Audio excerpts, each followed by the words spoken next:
Welcome to the Ada K Show. I'm your host, Ada K, and I am a criminal justice major. I am also a deaf courtroom commentator, breaking down the gripping courtroom drama while providing full ASL interpretation, making justice accessible to everyone. Grab a cup of Java and let's dive in. Don't forget, comment, like, and subscribe. And if you love this channel, please become a member.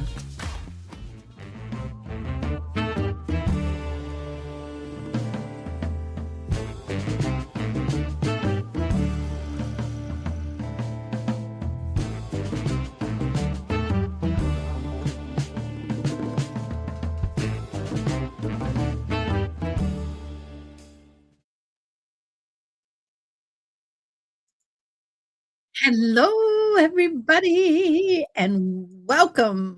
Yes, we have two lives going right now. I have this one, which is the Tyler Robinson hearing, and then we have of course, the Adrian Gonzalez Uvalde school shooter hearing trial that's going on.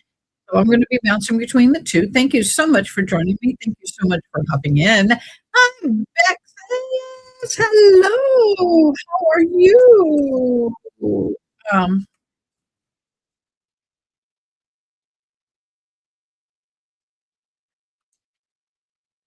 okay, Beck says, I am so sorry. I went live quickly and I used an old thumbnail. I'm in the process of getting rid of that.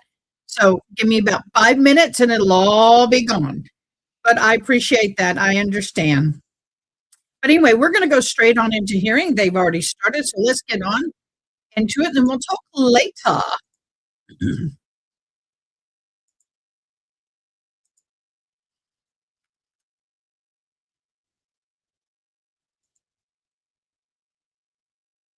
Novak, Michael Burt, Stacy Visser here on behalf of Mr. Robinson. Good afternoon. Good afternoon to you, counsel. Mr. Robinson, good afternoon as well. All right. Before we turn to the defense's motion, the court would like to address 4 preliminary matters. First, in regards to the transcript from the December 11th hearing. Counsel, I would appreciate your input regarding the transcript from the December hearing. The transcript has been designated as private and copies are available to the parties. Consistent with the court's prior handling of the October 24th transcript, the court intends to release a redacted version of that transcript, but I want to get your input before making a decision.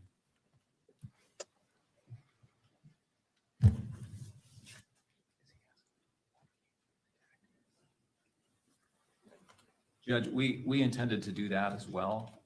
We haven't stipulated, we haven't come together to stipulate on a version of that transcript that should be redacted. We certainly can do that, and we're happy to do that.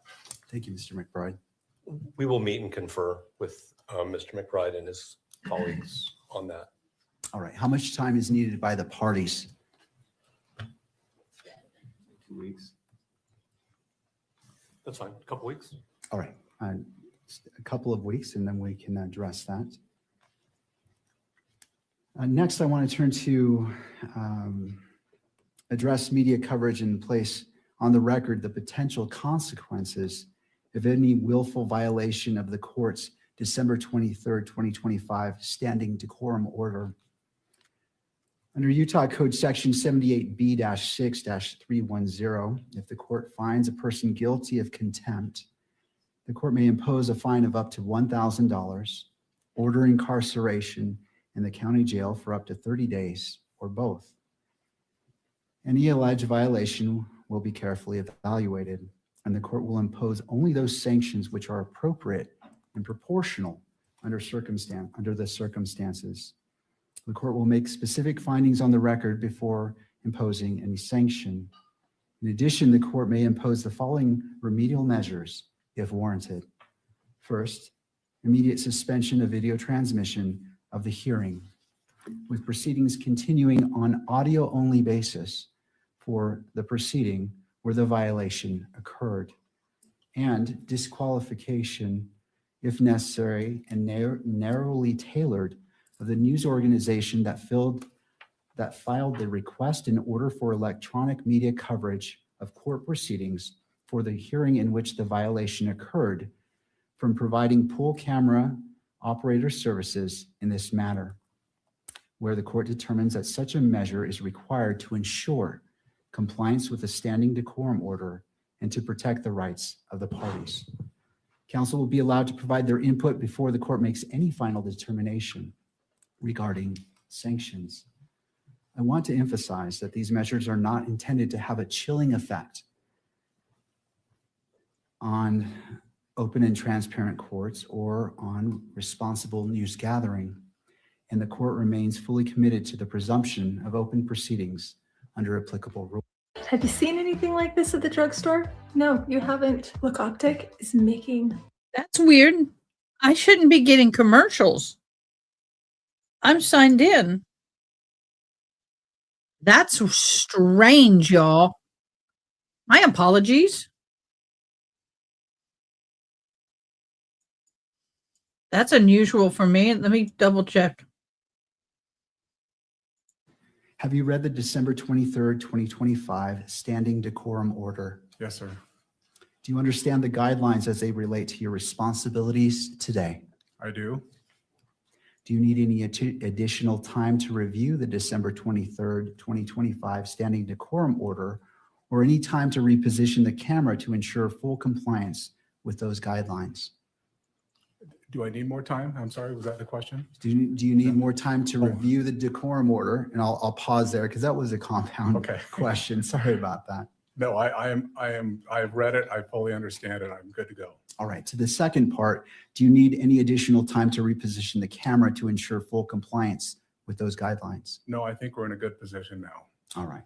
Mr. Yulberg, do you anticipate any difficulties complying with the December 23rd, 2025 standing decorum order? I do not anticipate any problems. All right. And is there anything that the court can clarify to assist you? No, I think we're good to go, sir. All right. Thank you, Mr. Yulberg. Thank you. Before I let you go, I'll turn to counsel based off the questions asked. I turn to you if you have any input or questions. Nothing from the state. Thank you. No, Your Honor. All right. All right. And the court, I appreciate your cooperation, and it's my hope that we all do our very best today together. Absolutely. Thank you. And finally, before we turn to the issue, the motion before the court, to the state, could you please provide a brief update on the status of discovery disclosure? Yes, Your Honor. I don't have the percentage of materials that we have that have been disclosed, but I think we're above 90% at this point. There still is discovery coming in, there are reports and so forth coming in from various entities. So I think we're moving expeditiously towards completing at least this initial batch of discovery. Of course, discovery will be ongoing probably for the duration of the proceeding, but we have provided nearly all of what we have to date. All right. And to defense, any input? Not at this time, Your Honor. Thank you, Ms. Nestor. All right. Thank you, counsel, for your patience as the court covered those preliminary issues. Let's turn to the defense's motion to disqualify the Utah County Attorney's Office. Ms. Nestor, or sorry, Mr. Novak. That's fine, Your Honor. That's okay.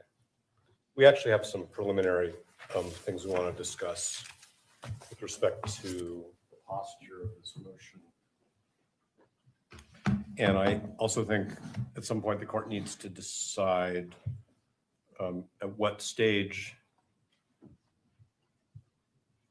the hearing on this motion remains open and becomes closed. So I'm going to bear that in mind in terms of my preliminary statements, if I may.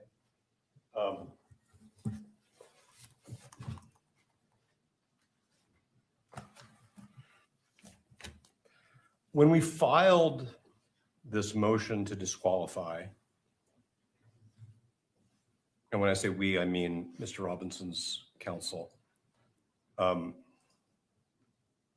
we fully expected that what the Utah County attorneys would do is refer the motion to the Attorney General's office so that the Utah County attorneys are not in the position of representing their own interests as potentially conflicted attorneys in a potentially conflicted office and representing the state's interest in the prosecution. We heard informally from the state's attorneys that they were preparing a response and when it would be provided. And then what we received, and again, I'm bearing in mind that we're in an open hearing at the moment, was a brief where I'm going to say the unsworn representations of two attorneys from that office are basically integrated into points and authorities. We don't have affidavits from Mr. Gray or from the other attorney. We have argument. We noted in our reply that we were surprised, that's in footnote 2 at page 4, that the Utah County attorneys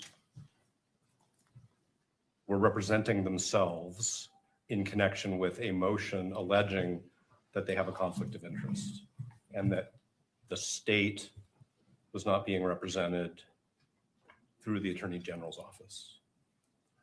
We did some further research on this and you know, we have some case law that we can provide the court. I suspect that the court is very familiar with the fact, just from its own experience, that in appropriate circumstances, the Attorney General's office can either, one, represent the state in what was a county prosecution with respect to a disqualification motion so that the boundaries are clear, or if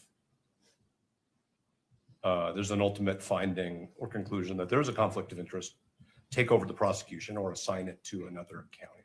So we're very concerned that we're getting off on the wrong foot, if I can use that metaphor, because we have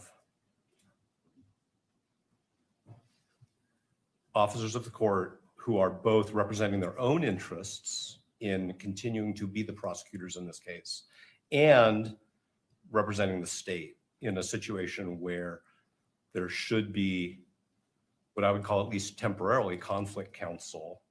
I'm not sure that's the term the Attorney General uses, representing the state's interests. There's a Supreme Court decision which is called State v. Jimenez, Jimenez, which I can provide a citation for. There are subsequent cases, but it's pretty clear that this is the type of a case. I'm not saying that Jimenez compels that action, but it seems to me to strongly suggest that where there is a showing, I'm not sure what the threshold showing is. I don't want to say it's a prima facie showing or a reasonable concern, but where there's a showing that there very well may be a conflict of interest that hasn't been handled by a particular state attorney's or county attorney's office, that what's in the interest of the litigation, of the public, of the parties, is for the Attorney General to step in. And the citation for State v. Jimenez, if I may, is 588 P. 2nd 707. Of course, I can provide the court with the Utah citation as well.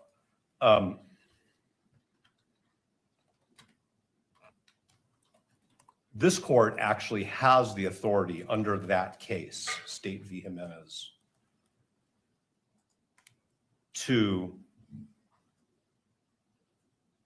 direct the Attorney General to step in, not for the entire case at this stage, that's not what we're saying is necessary, because that requires a finding of a conflict of interest, but to step in or to designate somebody to step in for the purposes of litigating that motion. Okay. And so we're very concerned that even going forward with an evidentiary hearing where members of the Utah County Attorney's Office are both litigating as representatives of the state in a prosecution and essentially defending their own propriety of proceeding in this prosecution is problematic. As far as being prepared, we're of course prepared to go forward with an evidentiary hearing, but we think that it's improvident. And we think that what the court should do, if the Utah County attorneys have not or don't, if given the opportunity, do this on their own, is that the court should designate the Attorney General's office for the purpose of litigating this motion. The court might ask, hypothetically, the question, has the Utah County Attorney's Office conferred with the Attorney General about this particular question? And we are not in the dark because, as Ms. Nestor will tell the court, as an officer of the court, she's spoken with the Attorney General's office and they have not been consulted about this. Okay, so this is a motion to disqualify a county attorney's office based on what we believe is a material, significant conflict of interest that it's clear they haven't even tried to address by way of a screening, which of course is a term of art, because their position is no screening was necessary. We're not even here to discuss whether the way in which a particular attorney was screened off was adequate. Their position as their own advocates is we've already decided no screening is necessary. So what we've been told by the Attorney General's office, Ms. Nestor can represent to the court exactly what she was told, but basically that there has not been consultation. And while that is Mr. Gray's prerogative, we think it's wrong. And we think that this court needs to exercise its authority to intervene and say, in this case, for this kind of a motion, the court needs to hear from a representative of the state who does not even appear to have a conflict of interest. So that's our preliminary statement about these issues. And again, I hope I've avoided saying anything that should have been said in a closed hearing. I think I was pretty good about that. So that's where we are before we even get into the litigation of it. And I don't want to be formalistic, and I'm certainly not trying to be confrontational, but I think actually what we think the court should do is the court should strike the Utah County attorney's response to our motion and direct the Attorney General to take up the responsibility for responding to our motion in whichever way clearly non-conflicted attorneys representing the state think they should, how it should be responded to. And if I've muddled, I always say this, Your Honor, if I've muddled anything or confused anything, please say so and I'll try to clarify. Thank you. I do have some questions for you as it relates to this.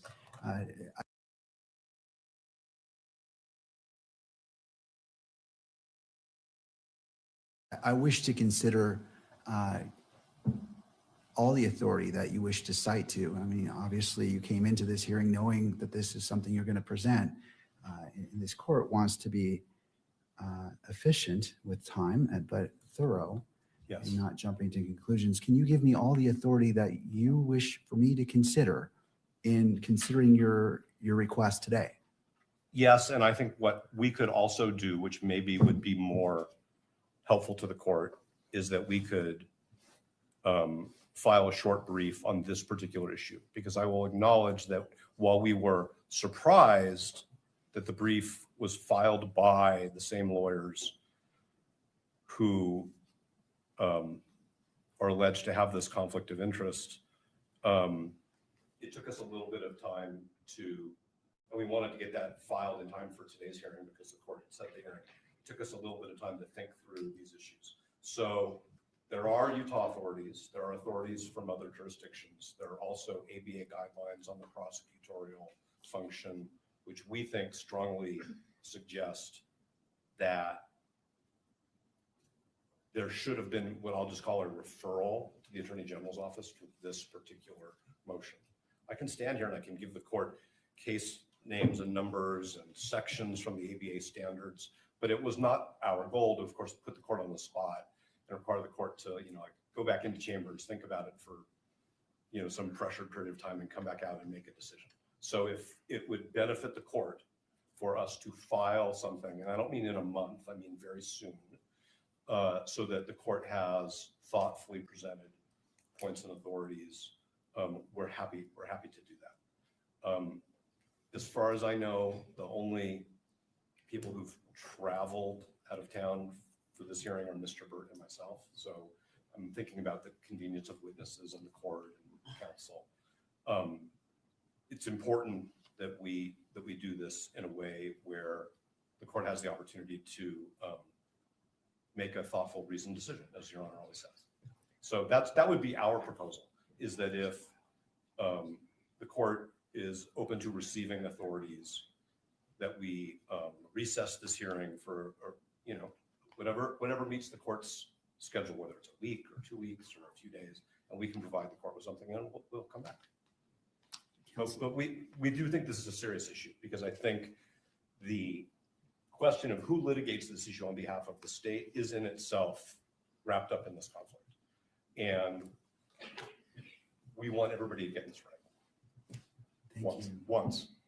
My question for you is, knowing this, why didn't you file a motion prior to today's hearing, knowing that the court would be in this position based off your request to prepare the court, prepare opposing parties, and to be efficient in our use of time? I'm trying to understand. I understand what you're saying, and I understand that things evolve, but I'm trying to understand why that wasn't filed in advance of the hearing to put the court on notice at the very minimum, and just to allow the court to do what the court does.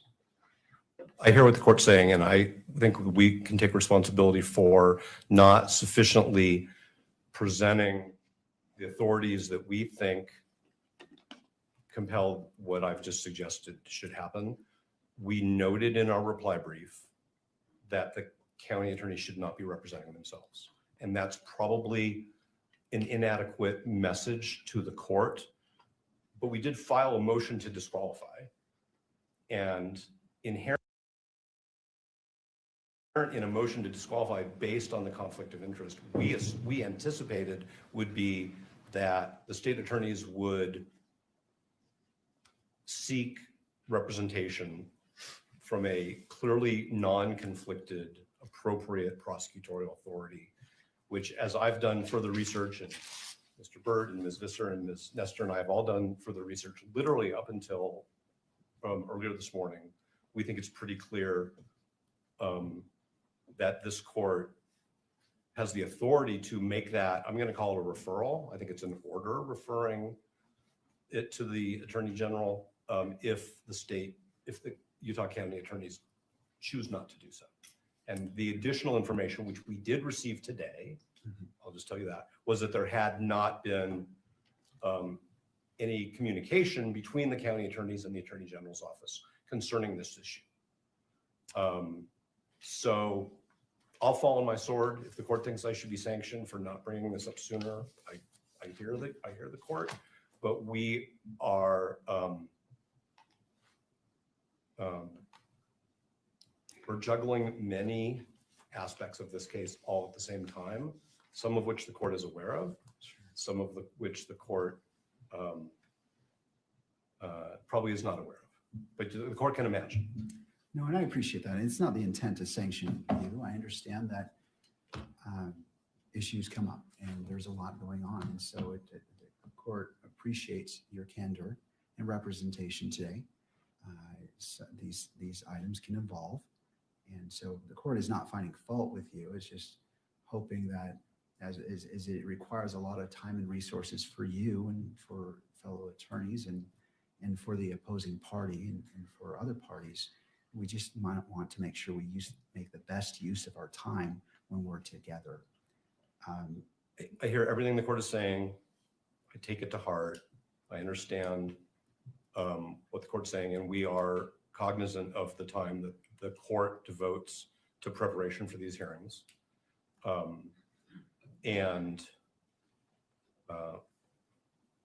that's all I can really say. That's right. And and also for Mr. Robinson himself and the victim representative, Ms. Kirk as well. We just want to do our best, and I understand, and I'm not finding fault with you, sir, or your team. We've all been in court. We all know what happens, so I understand. I'll turn to the state. Oh, and I'm sorry, is there anything further that you wish to represent? No, like I could provide the court with more citations, but I'm just wondering if that's really the best way to give the court a list of verbal citations. I think with all consideration for, and we probably have, with all consideration for the fact that the court wants to be thorough and careful, and we do as well. We don't want to shoot from the hip, but I think that we just decided that this was something that we needed to bring to the court's attention in a much more fulsome way. Once we understood not only the way this was developing, but frankly, the way the Utah Supreme Court, the ABA guidelines, courts of appeals subsequent to State v. Jimenez, and the information that we received today from the Attorney General's office, which isn't a secret. It's just we had a conversation and we learned that there hadn't been any consultation. If there had been consultation and the Attorney General had said, no, we think you're good to go, then that would be different. And that's what we learned this morning. All right, well, I'll go ahead and take those authorities right now. If you'd like to list them, court is ready. So the second one would be State v. Robertson, and that is also a Utah case, 886 P. 2nd 85. There's the ABA prosecution standards. I would refer the court to section 3.1.7 and 3.2.5. And those are, I think, the places to start. Is there any Utah rule on point that addresses this issue? So the case of State v. Jimenez, which I referred to, which is the Supreme Court, does actually cite a statute. Anything further that you wish for this court to consider at this point in the proceeding as it relates to this issue? No, and depending upon the statements of counsel, we may have some response if the court permits it. Of course. Thank you. Turning to the state, Mr. Graf. Your Honor, I'm not sure why this is coming before us today. If it was such a surprise to them more than a week ago, I don't know why they wouldn't at least notify the court. I too represent the state. I'm an elected official, constitutionally elected to represent the state. Where does this end? I don't know these cases. I'm very interested to see whether or not they refer to trials. I know that the Utah Attorney General's office, they've done the same thing that we have in Rule 11 motions, where one counsel on the team examines their boss, in fact, on the matter.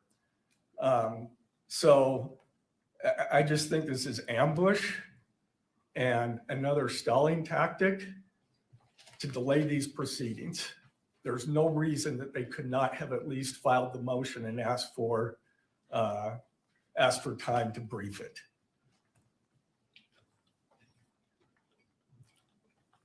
And where does it end? Do we get to respond to their motion to have the Attorney General's office respond, or does the Attorney General's office have to respond to that one too? I'm not, well, anyway, I've stated my, it should have been done far earlier if that was their case, if that was their claim.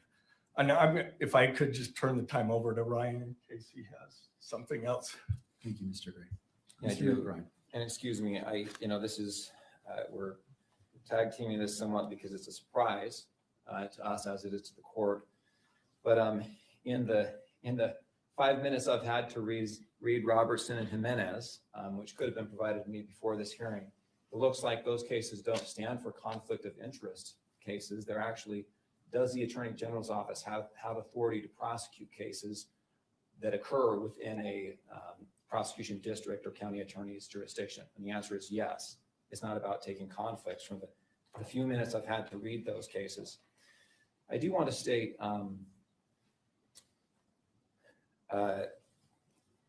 this is, of course, the first time this has been raised to us. The defense has known that we were going to respond to this motion for some time. We requested an extension for our filing deadline back in December. The defense agreed to that extension. Our reply was filed January 5th. The defendant's reply was filed thereafter. And in that reply, the tone of that reply is mentions that they thought that perhaps a special prosecutor would be appointed to handle the conflict case. But in the alternative says, we'll be able to, we want to subpoena witnesses to establish the facts that are laid out in the state's opposition motion, a memorandum. And that was what we understood was going to happen today. You have a family member of a prosecutor who has been subpoenaed. An affidavit has been supplied to the court. We believe that affidavit is adequate, but it wasn't adequate from the defense perspective, so they subpoenaed that person. Prosecutors have been subpoenaed for today's hearing. We have 2 investigators that have been subpoenaed for today's hearing. And we are ready to go, Your Honor. I think that the motion or the request the defense has made assumes that a conflict does exist and that there's an inability of the party who has been accused of a conflict to defend themselves. And I just don't think that that's true. If there is a conflict, which is the question that this court is to decide, the case will be referred. Until that conflict has been established, the case is properly in the jurisdiction that has statutory authority over that offense. And until that conflict has been established, the Utah County Attorney's Office has this case and can defend its involvement in this case. I got just a moment to review my notes and see if there's other points we want to make on this. Of course.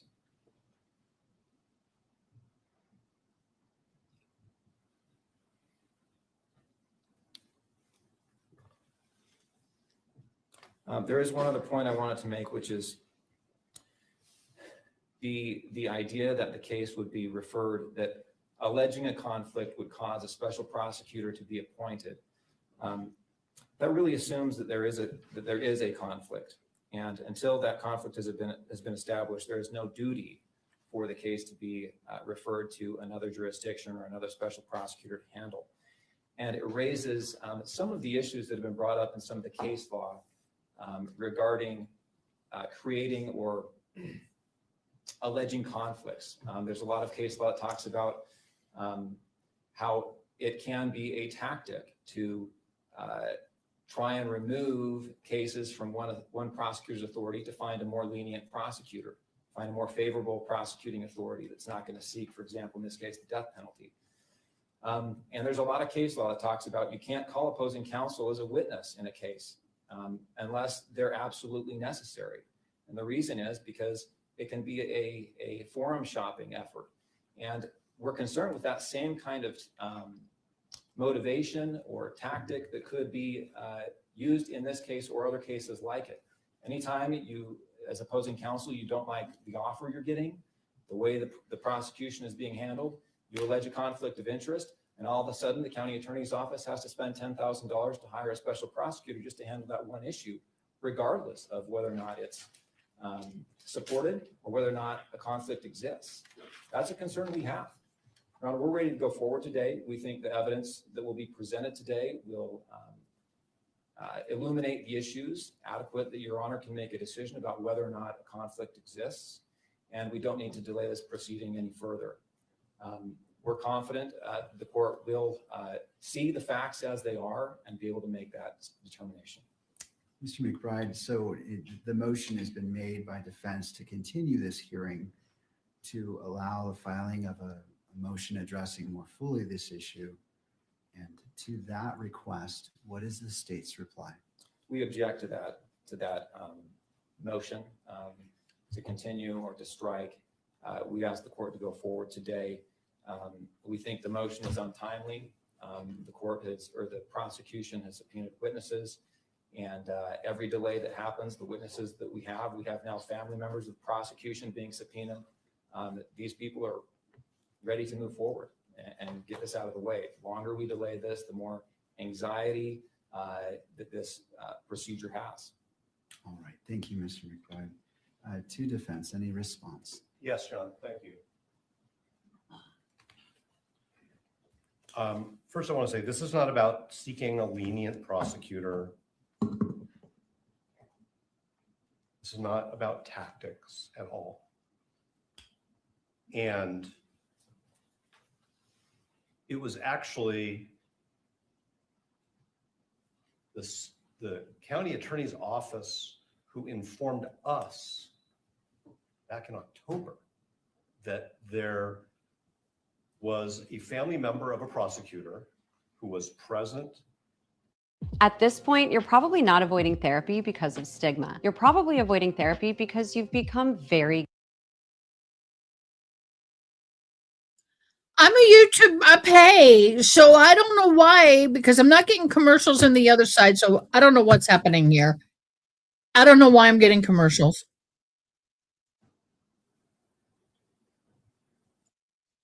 His office informed us in late October that we needed to know about this, and we informed them, fine, that's your position, it's not a conflict of interest. We think it is, and we intend to litigate it. So it's not a tactic, it's not something that we've made up out of whole cloth because, like I said, we found a needle in a haystack. It's something that they properly brought to our attention, but we firmly believe that the law supports the conclusion that that particular prosecutor should have been screened off. There's good case law on screening, which we did fully cite in our briefs in a timely way. And there was no effort to screen off that prosecutor. And that has now created a problem for the whole office. That is not made up out of whole cloth. And like I said, it's not about tactics or lenience or delay. This isn't delaying anything, at least on our part. The other thing that I want to point out is to say that until this court decides there's a conflict of interest, somebody else shouldn't be handling this issue is circular, because by that point in time, the court would have already allowed the conflicted attorneys to represent the state in a hearing on their potential conflict. So I actually think the way you avoid that circular argument and the sort of harm that arises if the court were to find that there is a conflict is to at least temporarily have the Attorney General's office handle this. Yes, Mr. Gray is an elected official, but that doesn't mean that his office doesn't have a conflict of interest. Conflict of interests arise. A judicial officer decides to become a prosecutor. A prosecutor decides to become a judicial officer. That's actually where most of the case law comes from, as Your Honor knows. A defense attorney changes careers and becomes a prosecutor. There has to be a screening. The case law is very clear that the screening has to be adequate. There's been no screening here because Mr. Gray decided we don't think there's a conflict of interest. And what we're saying is it's not a needle in a haystack. It's not a tactic. It's not a fiction. It's not a thin reed. The evidence that the court has suggests, number one, that there's a very good possibility that as a legal matter, there's a conflict of interest. That's why we need to have an evidentiary hearing, because the court doesn't have all the facts. And number two, that the Utah County Attorney's Office, because they decided early on without consulting with anybody that they didn't have a conflict of interest, didn't put any screening mechanisms in place. And so I understand that they want to defend the decisions that they've made. But the question is, shouldn't the state be represented by somebody else in the course of this court resolving whether those decisions were right? Because to quote the law and to quote the ethics, the Utah County Attorney's Office is now serving two masters. I don't like that word, but that's the word in the doctrine. They're representing themselves and they're representing the state of Utah. And that's why the Attorney General or somebody else designated by the Attorney General should be representing them in this matter. And I do want to say one more thing, if I may, Your Honor, and I appreciate the court's patience. I think that the way we raise this issue in our reply brief is not as accommodating to just letting it go as counsel suggests. What we said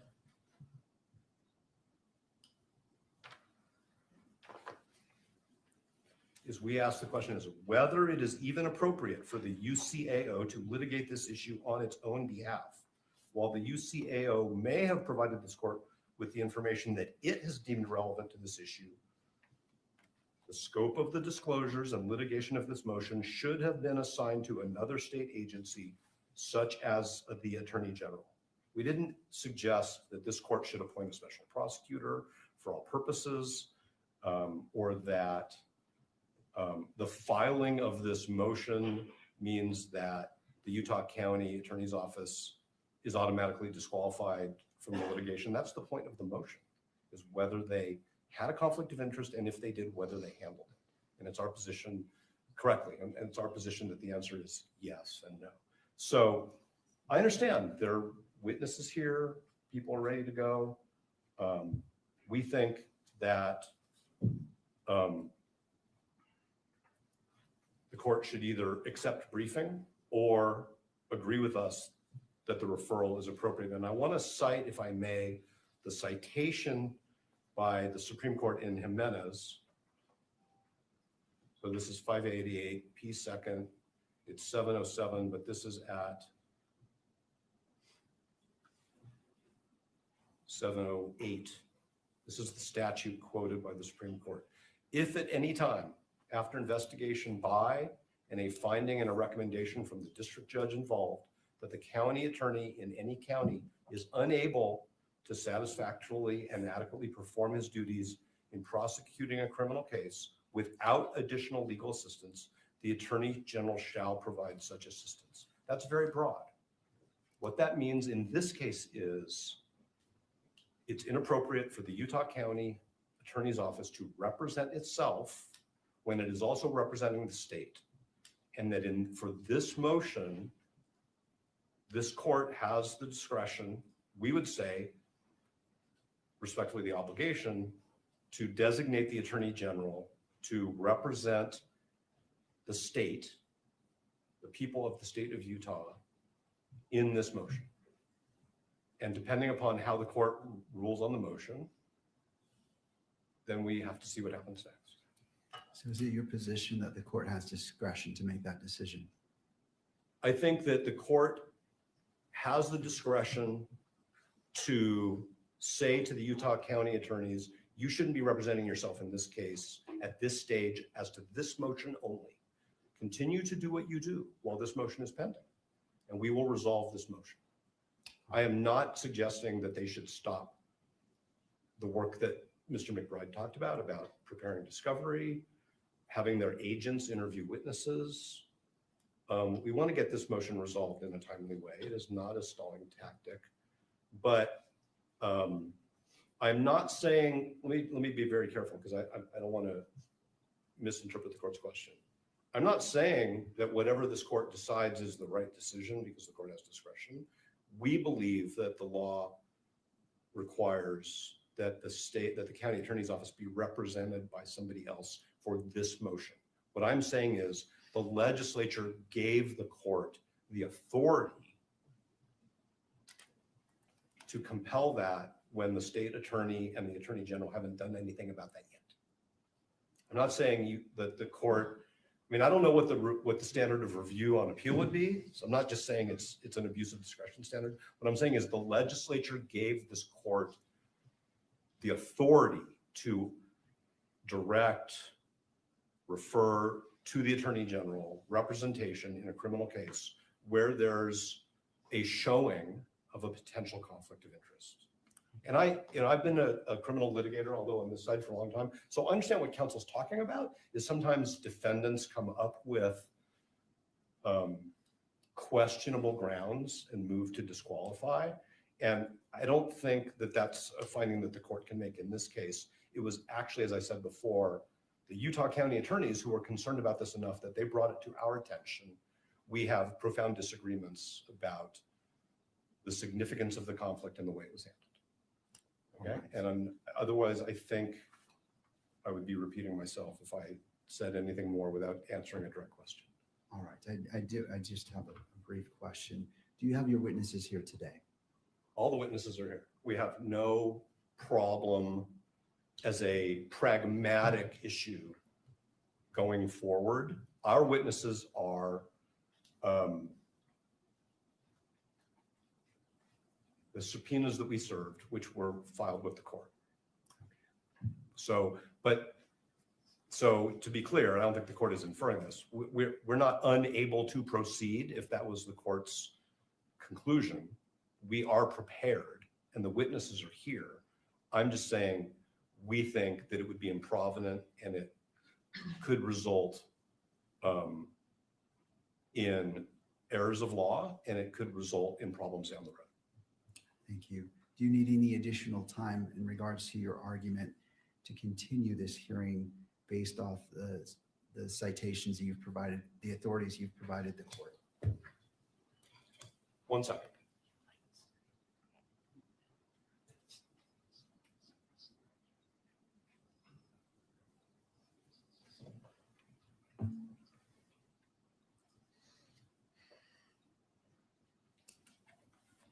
No, thank you. All right, thank you. What this court intends to do is, this is an important issue. And I realize the totality of what's been presented. And my question in regards to your witnesses is, it was informatory. I just wanted to see if depending on what the court rules, if the parties, I don't want to disadvantage either party in that. So this is an important issue, and this court wishes to take a brief recess. I want to look at what's been provided and make see where the court needs to go. I want to inform myself, take a moment to look at it, and as opposed to just making a snap decision and taking into consideration all parties and the constitutional rights of all parties as well. With that, we will be in a brief recess. I always hesitate to give the time because We'll be sometimes here. I appreciate you being here. Court is in a brief recess. Thank you. All right.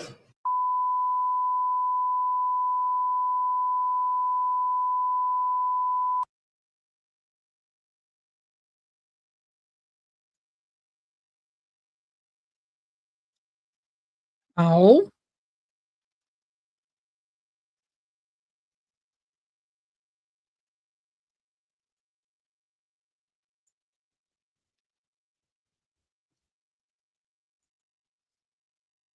my apologies. Okay. We're in a recess.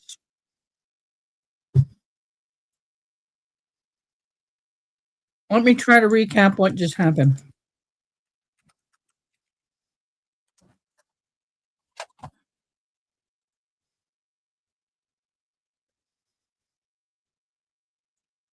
Okay, here we go.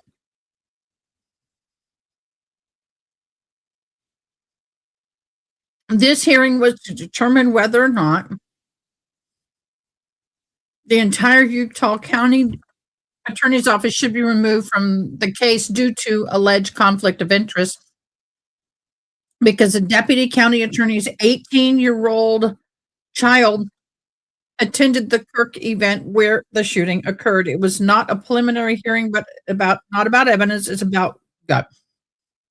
The defense argued emotional bias equals conflict. The prosecutor's son was present at the event where Kirk was shot. This creates a concurrent conflict of interest because the prosecutor could be emotionally affected. Due to the process required an independent prosecutor. This matches earlier filings that the defendants said the son's presence created the appearance of bias. Now, the prosecution's argument, there's no conflict at all. The son is not a witness. He's not a victim. He's not a material information. He has no material information about the shooting. Nearly everything he knows is hearsay. The defense is overstating the issue to remove the entire office. They emphasize that this decision will seek the DP was not influenced by the son's presence. Because the defense now prosecution dispute the key facts that the judges allowed, testimony, argument, evidence about the alleged conflict. So, I don't know where you stand, but I personally don't believe this is conflict of interest. Oh, here's some false allegations. Many commentators misidentified the hearing type. Also, there are several commentators who are falsely claiming the prosecutor's son witnessed the red room. The son was present at the event, but he did not witness the shooting itself and is not a material witness. I mean, there's a lot of people there that were looking away, visiting, talking, that actually didn't see the what I call the dropping event. Some people claim that the judge was leaning towards removing the prosecutors. There's no reported indication that Judge Graf has signaled that he would remove the Utah County Attorney's Office at this point. So bottom line, this hearing was focused on whether Utah County Attorney's Office should be disqualified. And we're just going to wait and see if they come back. That's all I can do. We are in a brief recess, so what I'm going to do is, if you want, I'm going to leave this up, and we'll be back in just a second.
until court comes back, we're going to share this.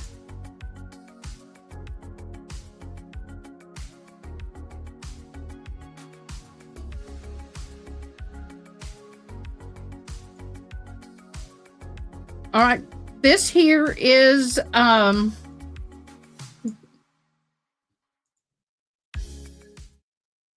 okay, this here is Florida teen red rumor makes shocking plea deal, 25 years prison with time served. Oh my gosh. Okay, this ought to be good, y'all. This is short.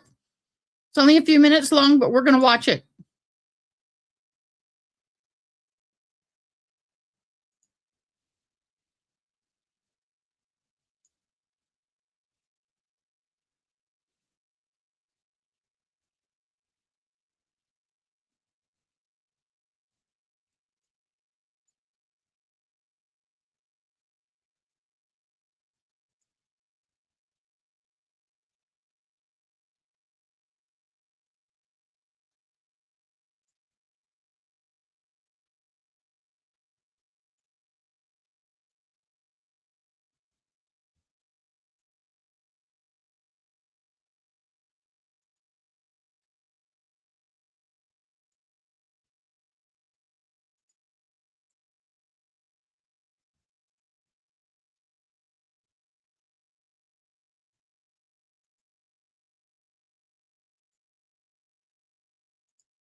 Okay, there we go.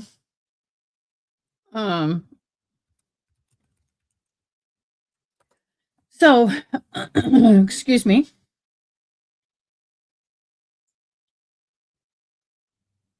Let me get to this. So he's the one that, well, didn't mean to do that.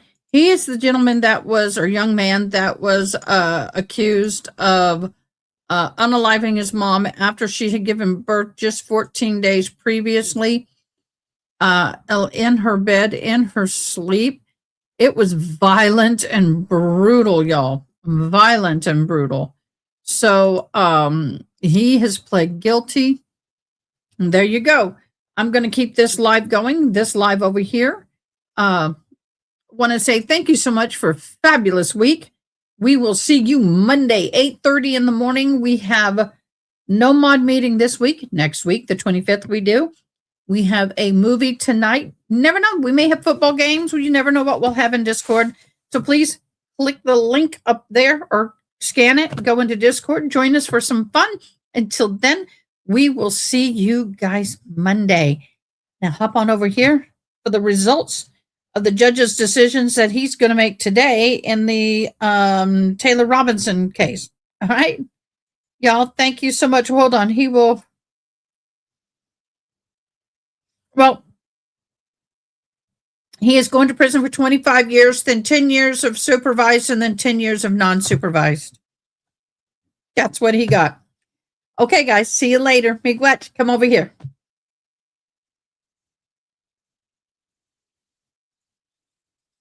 Well, hello, guys. Thank you so much for hanging in there. We are still waiting for the judge's decision.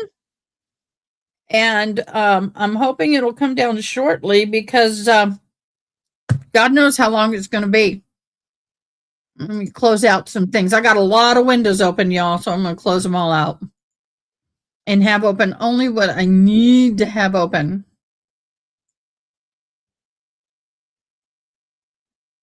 There we go. Hi, thank you guys. Thanks, my mods, for hopping back over here. They're so great. Sorry, my nose itched. So, for those of you who are new to the channel, I'm Ada K. Thank you so much for joining. And I also had some fabulous mods, which is Miss June and Angela. And then we also have Honey. And so, a couple of, but June and Angela are my two, my mod boss and my mod crew leader. So anyway, please make sure you go and like. We only got 2 likes on this live. Please go and click like. We appreciate it. I guess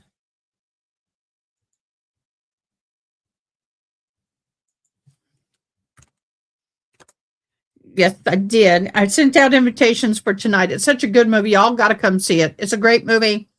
Great movie. And it's called The Best of Enemies. Really good movie. I thoroughly enjoyed that movie. So I'm willing to watch it all over again. So yeah, y'all need to come watch that movie.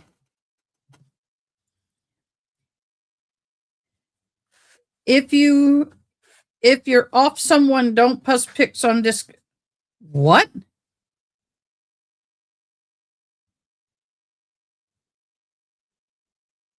Oh, if you off somebody, yes.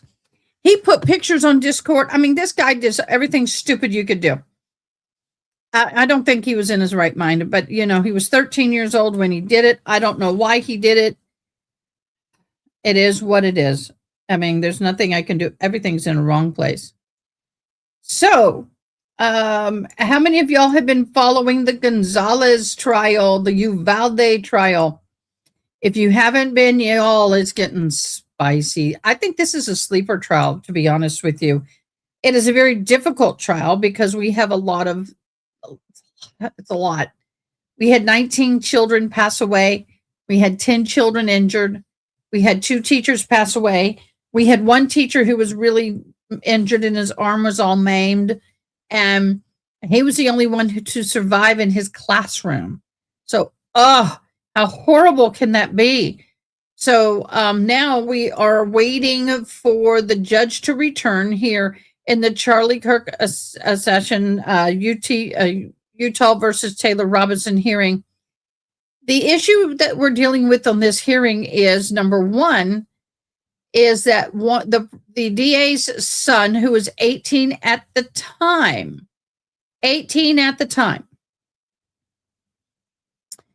was at the actual event where Charlie Kirk was unalived. And when he was there, now they're saying he wasn't a direct witness. They're saying he wasn't there let me get this back on the screen so y'all know what's going on.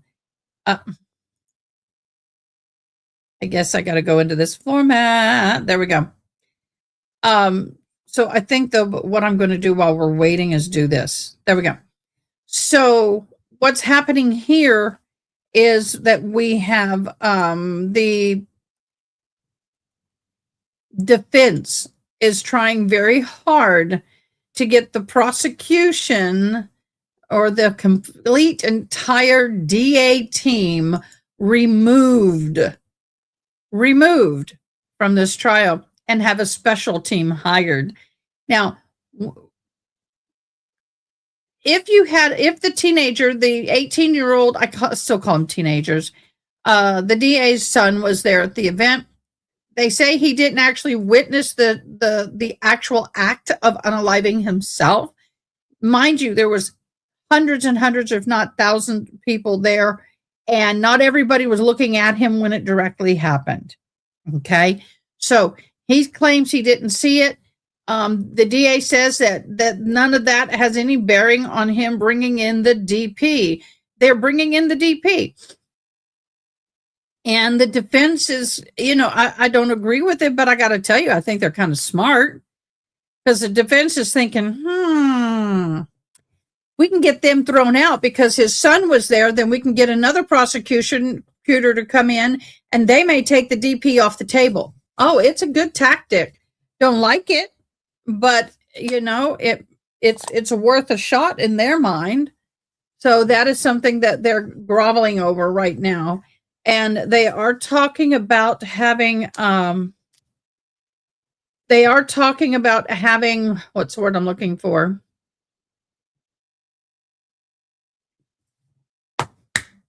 I just slipped my mind. I don't know. One of the things that I think that should and potentially could happen is if the DA himself is his son. Well, a lot of times the DA themselves don't actually try the cases. It's your assistant DA that tries the cases. So if the DA is not directly involved, not in the weeds, so to speak, with the assistant DAs of this court, and he's just doing the administrative part of this, he could back off and let the assistant DA take over. I mean, there's ways to do this without getting rid of an entire DA team. They want to get rid of all of the DA team, the assistant DA, the DA's assistants, everybody. So what are your opinions on this? I'd love to hear from you. Yes, remember to hit that like button and please share. It means the world to me. Greatly, greatly appreciate it. So it will be the defense wants a different prosecutor. Good luck with that. Uh-oh. Looks like we have motion in court. I'm going to back it up. Brought up are important, and the court wanted to take the necessary time to examine what has been presented and make a decision on how we move forward today. And the defense's argument, and the defense relying upon Jimenez and Robertson cases, if there is a showing of conflict of interest under Rule 1.7, then the court should exercise its discretion and require the Utah Attorney General's office to stand in for the Utah County Attorney's office. Mr. Novak conceded that there has to be a very good possibility of a conflict or showing of a conflict. No authority was given to the standard of proof necessary to satisfy that showing. This court wishes to address the issue of the showing of conflict of interest under Rule 1.7. And with regards to the first question, whether the prosecutor has a conflict of interest under Rule 1.7, the defendant asserts the following facts, and I'm drawing from the motion itself and reading from it. One of the prosecutors on the case has a family member who, along with approximately 3,000 others, attending Turning Point USA at UVU on the day Charlie Kirk was shot and killed. The family member texted the prosecutor almost contemporaneously. I can't speak today. Contemporaneously. I'll pretend I said that word right. With the event, and shared that they had heard the gunshot and that they had run with the crowd and other observations, feelings, and reactions. Thereafter, the prosecutor went to UVU and investigated how far away his family member was to the shooting. The family member had left a backpack when they fled. Prosecutor determined that the family member was approximately 85 feet away from Charlie Kirk when he was shot. In my view, those are the alleged facts that the court must consider to answer the first question. Does the prosecutor, by virtue of his relationship with a family member who witnessed the shooting, have a conflict of interest under Rule 1.7? And turning to that, just looking at my notes, I appreciate your patience. And so turning to defense, if I accept the facts as you have alleged in your motion as true, is there any reason to call witnesses to answer the first question before the court? And before you answer that, I understand that there are other relevant facts that pertain to the effect of the alleged conflict. Those facts would include whether the prosecutor was properly screened from the case, what conversations he had with other prosecutors, and whether the family member's experience impacted the state's decision to seek the death penalty. It is the defense position, as I understand it, those facts may need to be explored through witness testimony. But if we're just talking about the first question, whether the prosecutor has a conflict of interest under Rule 1.7, is there a need to call witnesses?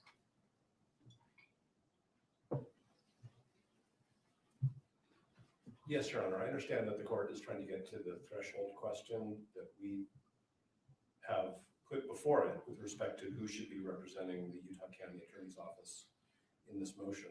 But the answer to the court's question is yes, because it's not just the mere transactional event that this, that the offspring witnessed the shooting. It is the evidentiary development will get at, and again, we were only provided with an affidavit, which was very, if I may, narrowly drawn, at communications that happened after that between that offspring and their parent, between that offspring and other family members that may have been communicated to the parent, communications between the parent and other people in the office, impact.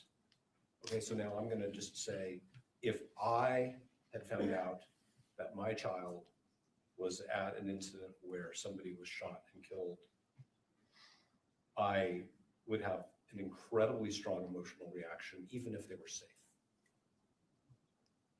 Okay, so give me a second, okay? There was a horrible shooting incident at Brown University a few weeks ago. And I have a child who lives within 20 miles of there who was in Providence that day. And everybody in our family was really freaked out until we knew that they were safe. And then even when we knew they were safe, the question was, what did you see? Did it affect you? Turned out everybody's fine. But it's not just, oh, I was there. Right? And my family member didn't witness a shooting. Wasn't in a crowd with 3,000 people who all had to run and take cover in case there were more shots fired, in case there were some other harm that occurred. Okay, so it's not just the fact that this person was 85 feet away from Mr. Kirk. It's that begins to that scratches the surface, if I may, of the the totality of the circumstances, which we think created a conflict of interest. So the answer is yes, and that's why both the parent and the offspring are here and are under subpoena and agreed to be here and agreed to testify. Obviously, it's the court's proceeding, but nobody's moved to quash, and I think it's obvious that that's because we need further factual development. And our reply brief, if it did anything, it communicated to the court the case law, which shows that this is a fact-intensive inquiry and that affidavits are required. And here we don't have affidavits from the parent or from Mr. Gray. We have argument in a brief, but we also believe that testimony from the offspring is necessary, and they're here and they agreed to be here. And they agreed that Ms. Visser could sign an acknowledgement of service of a subpoena. So the very, very long answer to the court's question is yes, definitely. We need to have an evidentiary hearing. But isn't defense required to make the threshold showing from the facts that you're asserting? Isn't that where we begin? Not necessarily the state's response, but don't you have a responsibility to show that you've made a threshold showing of what you're asserting would rise to what you're asserting in your motion? So the state, so the Utah County attorneys informed us that this offspring was present in a crowd, was caught up in the ensuing chaos, heard a shot fired, had to leave their belongings behind, witnessed the trauma of other people. We can't really get beyond that without fact development. And if what the court is saying, hypothetically, is, I want you to go sit down and interview people, that's one thing. But if the court's saying that we somehow should have more information than the county has given us, we can't do that without evidentiary development. Okay? We have questions about whether there were more non-recorded communications that we haven't been told about. I think we have a good faith and the court could imagine that a family would talk about such an incident, and it wouldn't just be the text messages that the court has in the exhibit. And I don't purport to say anybody should run their family the way my family operates. I'm just talking about what I think would be natural, which is families talk about these things because we want to take care of our kids. And we want to make sure they're okay. And then we need to make sure that our responsibilities to the public and to justice aren't impacted by our personal experiences. And I think that we can only get at that, Your Honor, through evidentiary development. All right. And that's why, and I think that the state would agree with that, because that's why they provided the court with some affidavits and some fact in the course of argument. So I think that it needs to be fully developed through the very limited number of witnesses that are present. I understand. Let me turn to the state. What's the state's position? So I want to make sure I'm understanding your question. Question is, there's two layers here, right? The first layer is when an alleged conflict arises, does in this case, the county attorney's office have to conflict the handling of that allegation to another special prosecutor, attorney general's office, right? Your question is, doesn't the defense have to make an initial showing before that first conflict has or occurs that requires that delegation? Yes. Okay. My answer is yes. I mean, otherwise we have to have a hearing to determine if another entity has to handle the substantive issue. And then you have to have another hearing to determine if there actually is a conflict. I think there has to be at first a showing that there is, a basis for a conflict. Otherwise, someone can come in and say, I think there's a conflict without any evidence whatsoever, or not evidence that's credible. I think, and for that reason, I think the court should be able to make this threshold showing based on the affidavit. Right? The affidavit and the facts have been proffered. I think there's enough there for you to say, yes, the county attorney's office can handle this motion on its own, or no, this motion needs to go to the attorney general's office, whoever else, to handle the substantive issue of whether or not there's a conflict. I mean, I want to be clear. I'll have to re-sign in.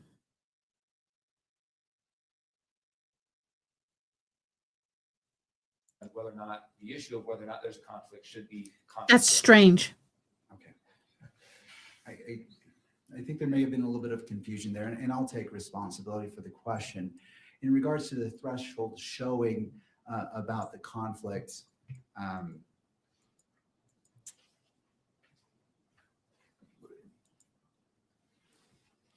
so the threshold showing of a conflict of interest under Rule 1.7. So the AG's it seems to follow after in time to see if there's a conflict initially. So in regards to establishing that, defense, and I don't wish to speak for you, but my understanding is you wish to call witnesses to put that evidence on.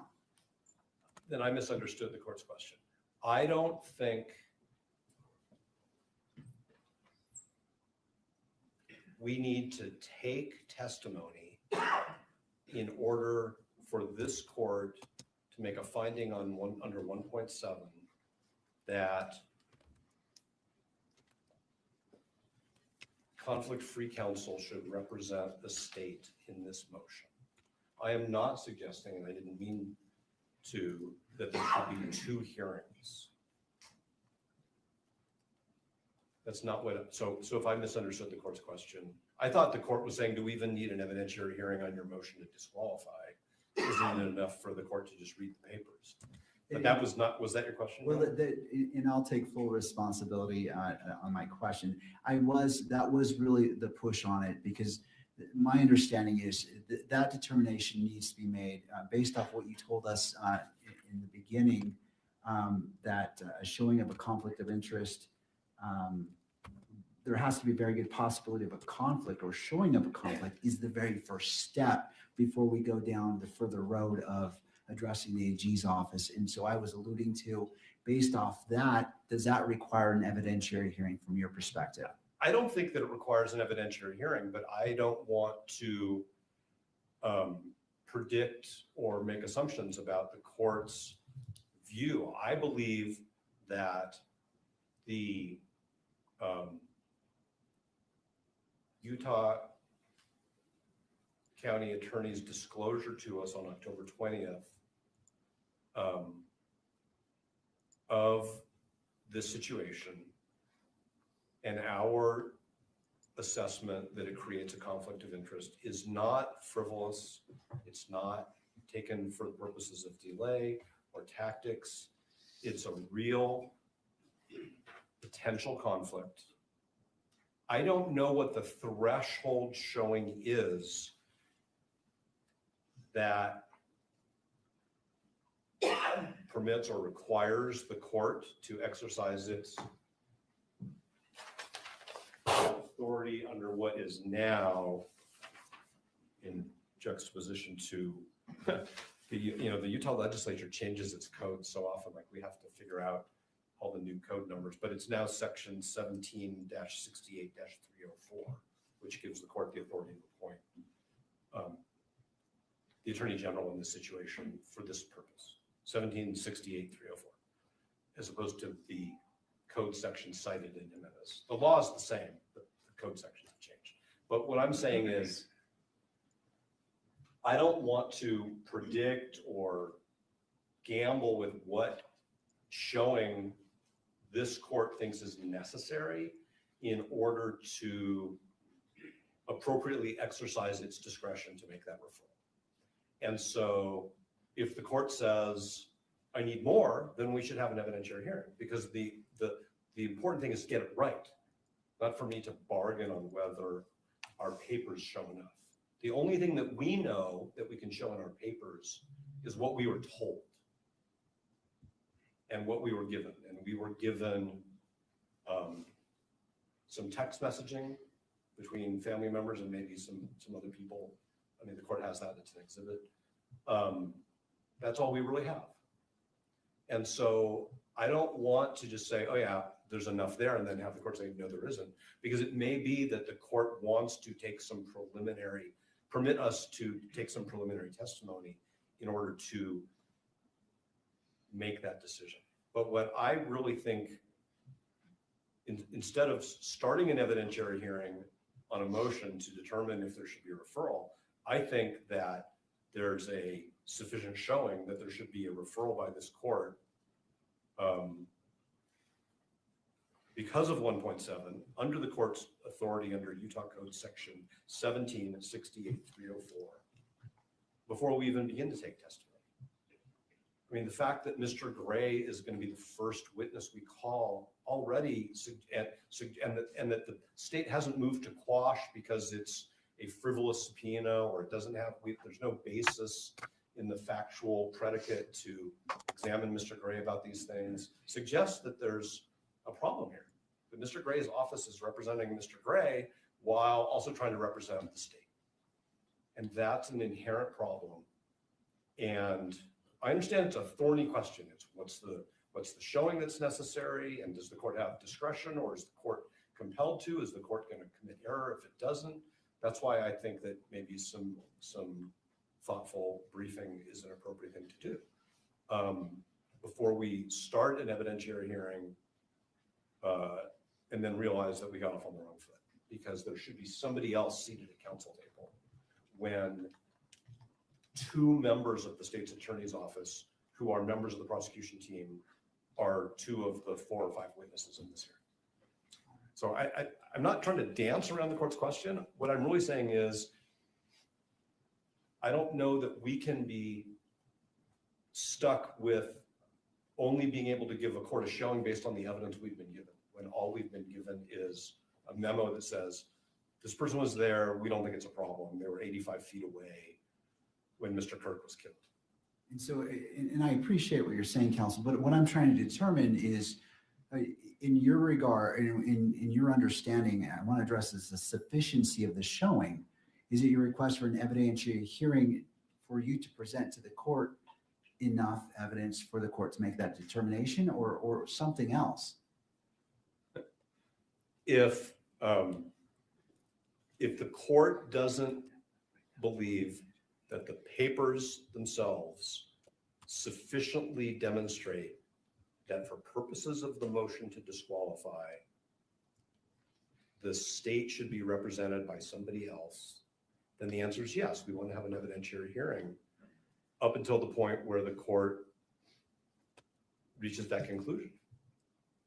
Because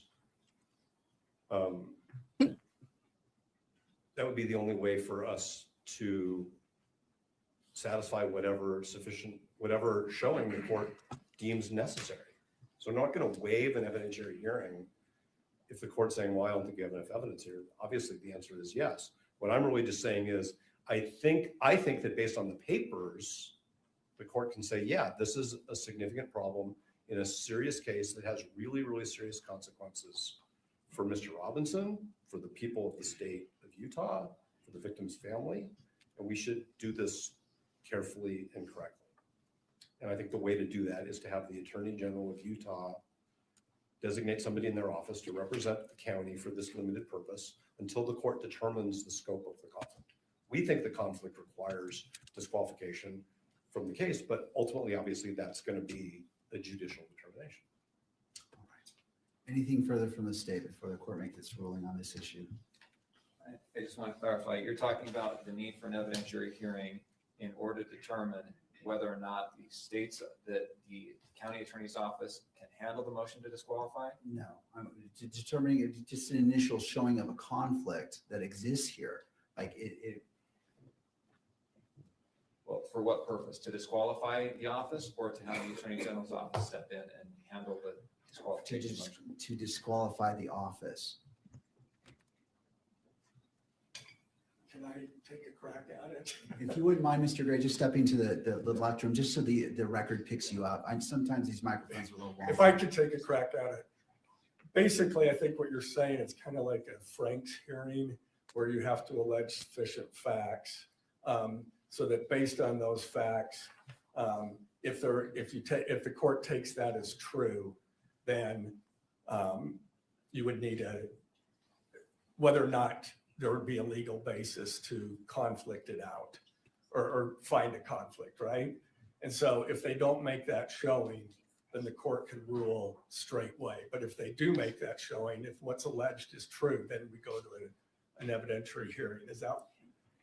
Mostly, it's the initial showing of a conflict, and what happens after that will be determined, because they're bringing this up for the first time today. Basically, like a prima facie showing initially. Is that what you're Essentially. saying? Yeah. Okay. I think that's. Yeah. I'll let you know. No, I appreciate your clarification. Mr. McBride. Nothing else. All right, it's the court's, and I've read the briefing by all parties and listened to the argument today, and I don't believe a sufficient showing has been made for the court just relying upon the briefing itself. And so I can't make that finding based off, well, I would find that threshold showing hasn't been met based off the briefing. And turning to Mr. Novak, based off that finding of the court, what is your position?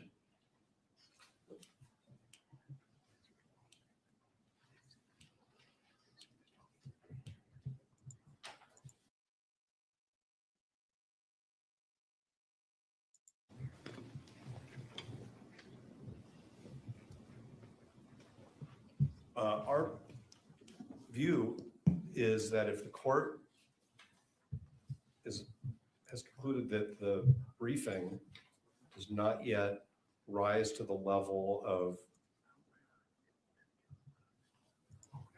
proof, but the court should at this time make a referral, then the court should begin to take evidence. And there may be a moment where the court says, okay, I've heard enough. Now I'm ready to make a referral. And we're going to stop and pause and wait for the Attorney General to engage.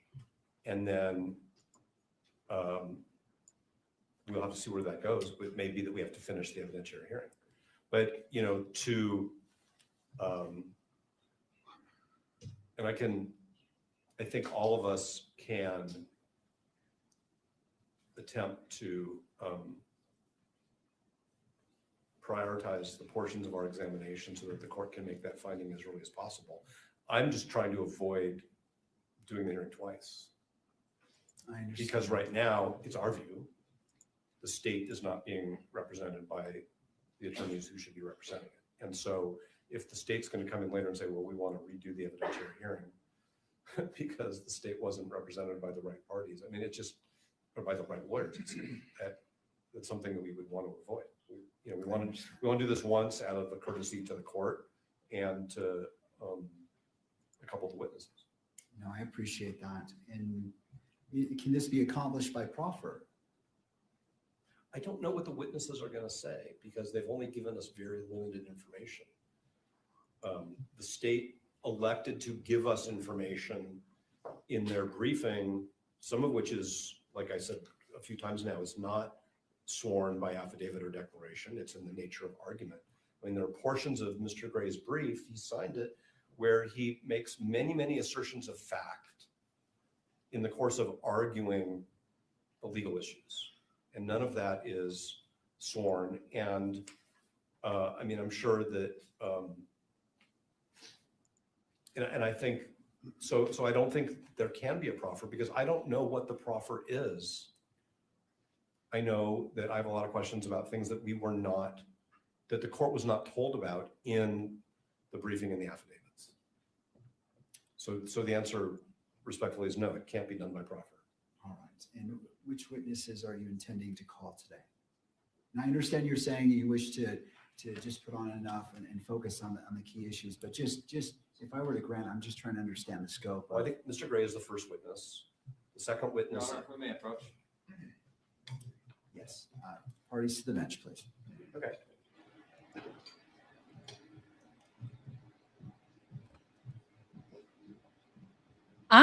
wondering if, JD, I'm not on the same boat with you. This may be true. How are y'all? I'm going to mute that. That kills my hearing aids. Welcome, everybody. We have some new people here. I'm Ada K. Brown. I am your deaf courtroom commentator. I am hearing when I grew up, became deaf as an adult, deaf as a board now, but I speak perfectly fine and I can hear with hearing aids. But I want to thank you guys for joining us.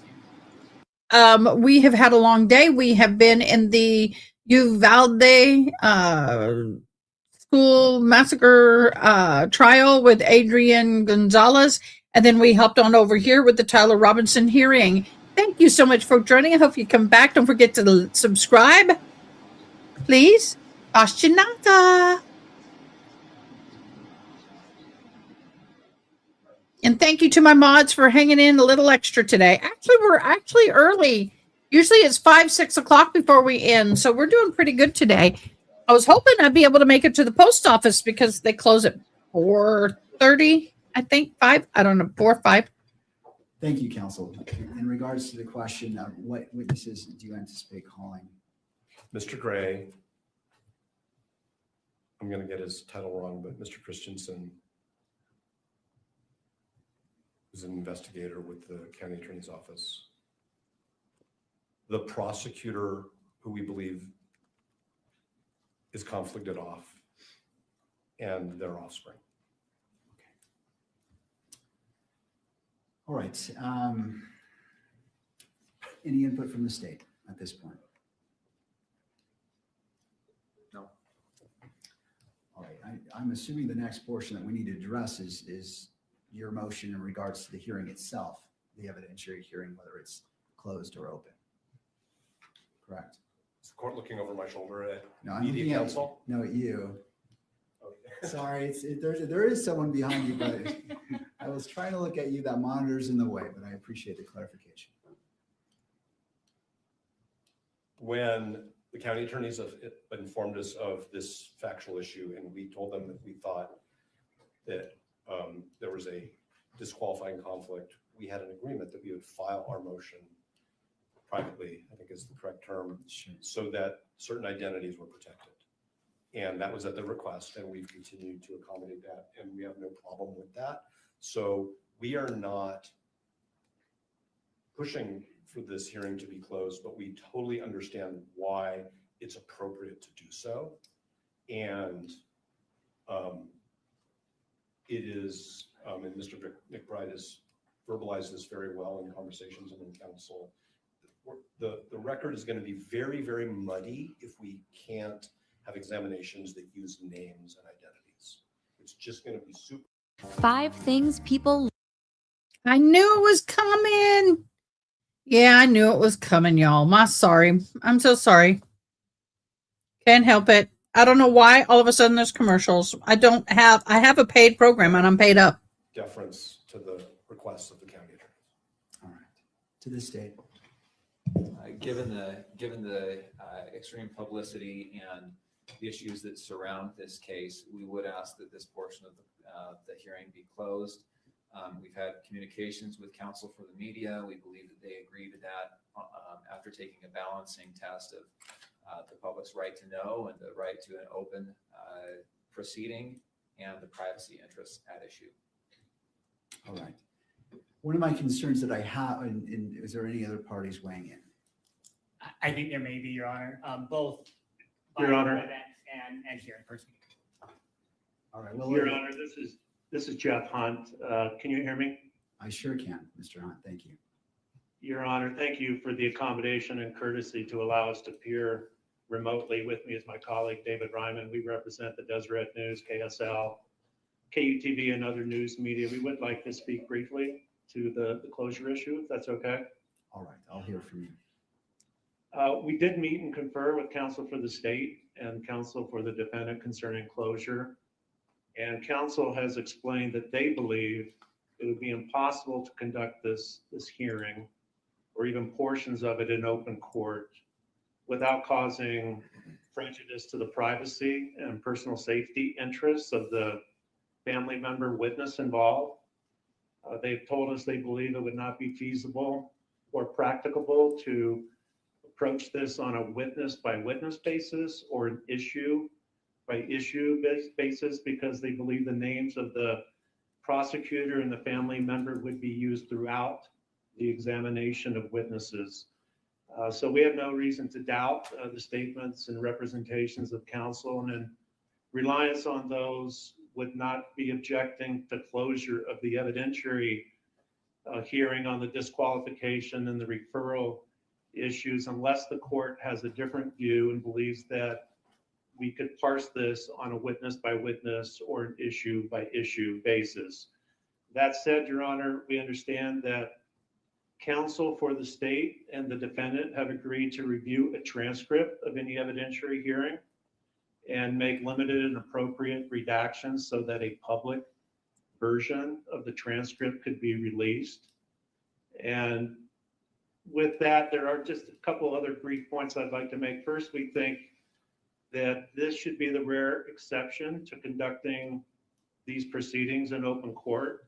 There's a strong constitutional presumption of open and public court proceedings, and of course, enormous public interest in this particular case. That openness and transparency is an institutional value that serves this court, the participants, and the public well.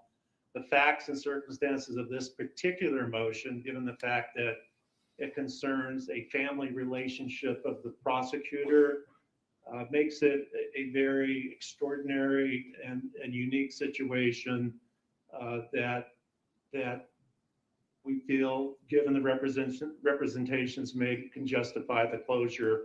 Although we do believe in most cases, just the fact that a motion implicates a witness will not be grounds for closure. Second, we just wanted to get on the record that we believe that release of a transcript is not an adequate substitute for the ability of the public and the press to attend and view the proceedings themselves. For this particular evidentiary hearing, that may be the only practical mechanism for the public to obtain some information about the case. But again, we would expect this would be the exception and not become a regular practice. And finally, Your Honor, it's our position that any oral argument on the disqualification motion or the referral motion should be conducted in a public hearing. As this hearing itself has shown, a lot can be done and argued without disclosing the names of family members or the witness at issue and jeopardizing those interests. Counsel can refrain from identifying the prosecutor or family member to protect the asserted privacy interests.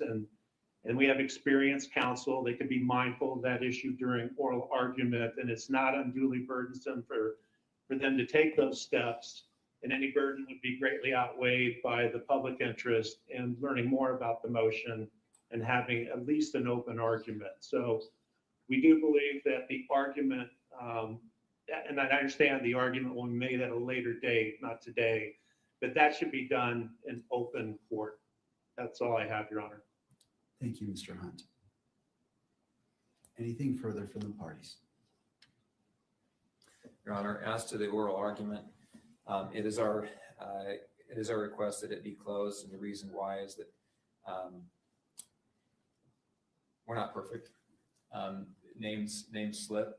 It's happened in trials. It's happened in arguments before, and I'm concerned of the risk that could have if one of the parties, one of the attorneys, were to slip and identify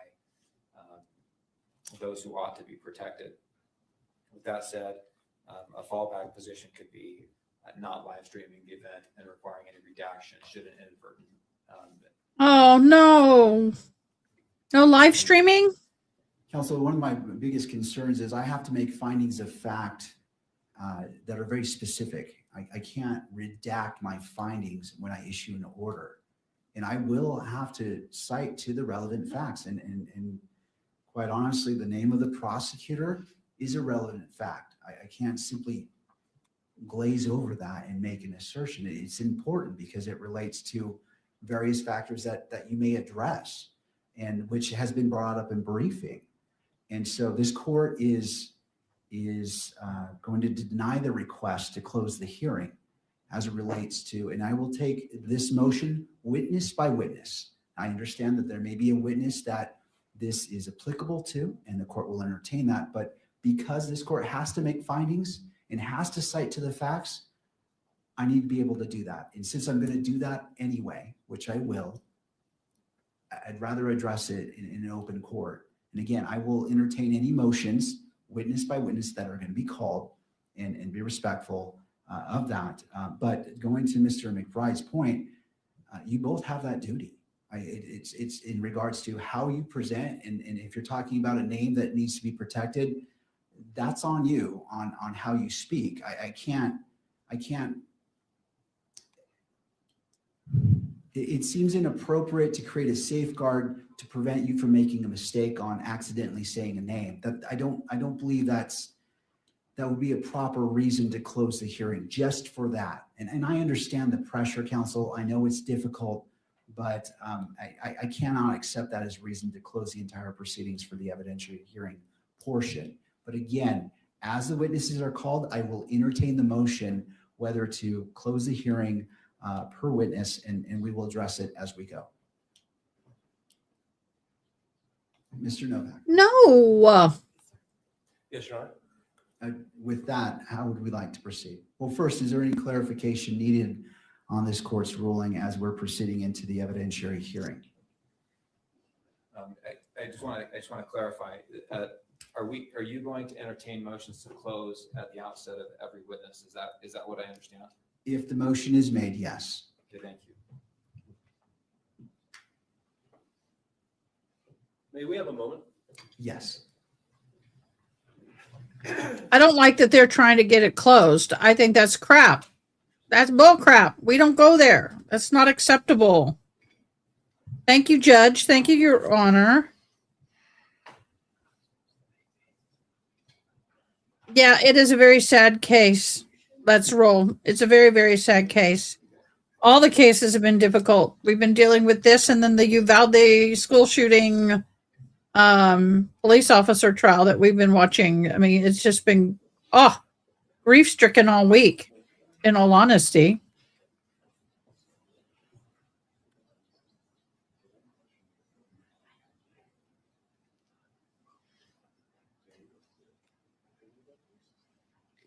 I'm perplexed. I kind of struggle a little bit. I have to be honest, I do.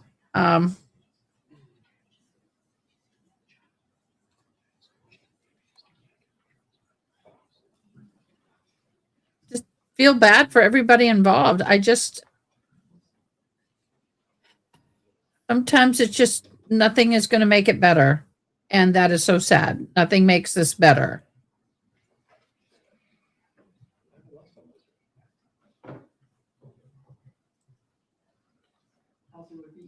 Oh, looks like I'm off. Would it be easier just to go into a brief recess? I don't want to make you feel rushed. You have obviously important conversations. So Not another suppose you can recess. Enter a brief recess to allow the parties sufficient time to discuss whatever you need to discuss. No, I think I'm comfortable moving forward, making a offer right now, and asking you to reconsider that motion. And the reason is because courts, the Supreme Court of Utah, appellate courts refer to witnesses by their initials all the time. In our pleadings, we often refer to witnesses by their initials. In Supreme Court of the United States opinions, witnesses are referred to by their initials. And that's because there's a privacy interest. In this case, I don't think a privacy interest could be greater. This case has polarized the nation in many ways. And there have been death threats made against other witnesses. There have been death threats made. My understanding is there's been threats against counsel. Our office has received threats. Doxing is a real thing. Finding people online, harassing them. What is this online. doxing thing? I'm new to this. We have now, it's not that hard to find out just about every detail about a person through internet searches, paid subscriptions to programs that do background checks. And we are extremely concerned that we will have a person that does not need to be subject to death threats, to harassment, to doxing, to all of those things that can be avoided. We're very concerned that that will happen and happen to this person for no other reason than this person's father is a prosecutor on the case. Your Honor, I think that there's a way around this that we can avoid those threats to her, those risks to her. And I think it's by referring to substitute names like we have in the public pleading. So Your Honor, I would just really ask you to please reconsider your opinion. There's a stipulation from the media to shut this portion of the hearing. There's stipulation from the defense. I think the court in its ruling can refer to the prosecutor as the prosecutor. I think it can refer to the child as adult child. I think that would be adequate. I think in a sealed record, there can be references to names. That would be my request, Your Honor. I can't ask more adamantly than I am now. To defense. We take no issue with anything that counsel has said. That's why we completely deferred to the county attorney's initial request that all of the briefing, as much as possible, be under seal and then redacted. Thank you. One of the points that when I was considering this as a potential issue is that both parties filed a public version of your motions, and you used a mechanism to convey that same information. And then I understand that that makes it tricky, but it was the choice of the parties to do that, to publish those public versions. And the court is fine in regards to particular witnesses referring to those terms that were used in the motions, but this court does not agree that the entirety of the evidentiary hearing needs to be closed. And it is a very broad approach to a narrow issue. And I understand and I respect the concerns made by Mr. McBride. And I understand that. And the court is willing to go witness by witness. If you feel that a particular witness, that needs to be closed, the court will entertain that. I understand the issues of safety, and the court feels the urgency and the importance of that as been stated. But this court cannot find that the closure of the entirety of the evidentiary hearing is proper, given the motions that have been filed publicly online. And I have to leave it to counsel in deciding how you present the evidence, how you state the names. I'm willing to abide by the format used in those public motions, but this court denies the request to close the evidentiary hearing. And again, we'll take witness by witness a motion if that particular witness needs closure that particular witness's examination needs to be closed.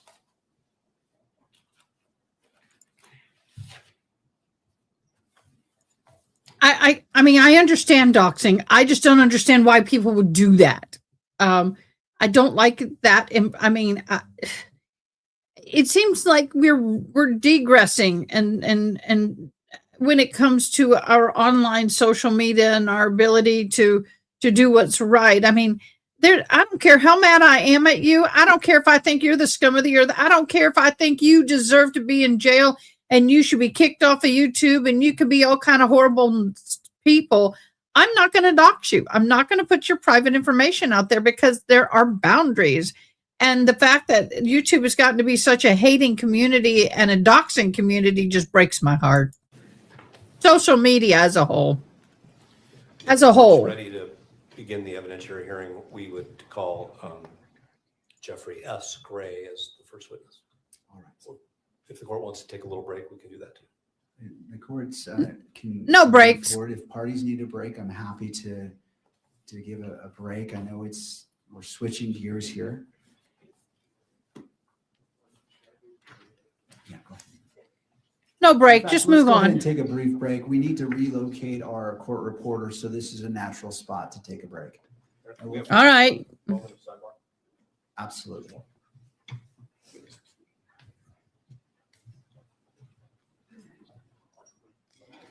Okay, I am going to pull up a new feed and figure out why am I getting commercials when I'm signed in. It may be just them. I switched feeds, so we'll see.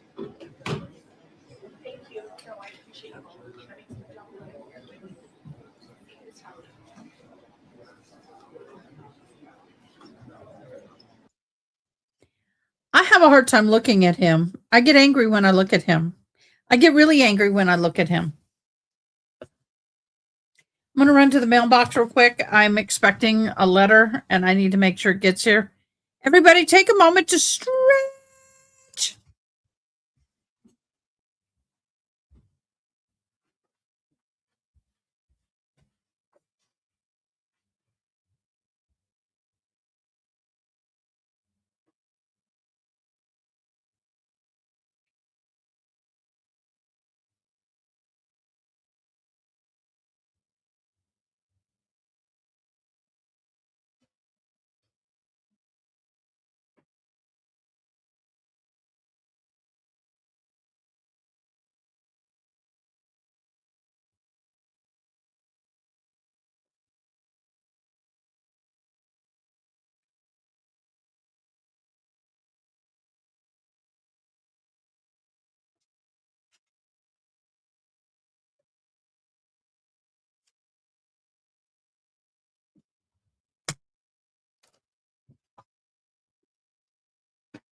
Don't you hate it when you get IRS or government looking official documents in the mail and then you open it up and it has the seal and everything on it and turns out to be false mail, spam mail?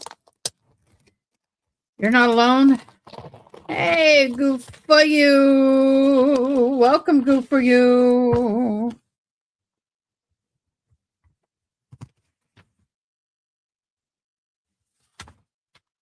Good for you. How are y'all? Okay, let me get the sound on. I know they're talking. I'll get it back.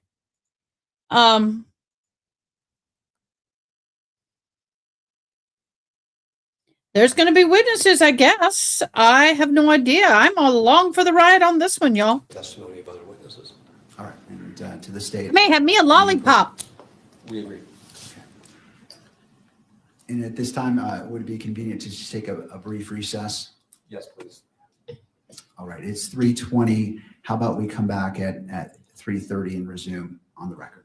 Sounds good. All right, court is in recess. So they're in recess. Oh, God, I hate that. I can't do it. I used to be able to do that high pitch. I can't do it anymore.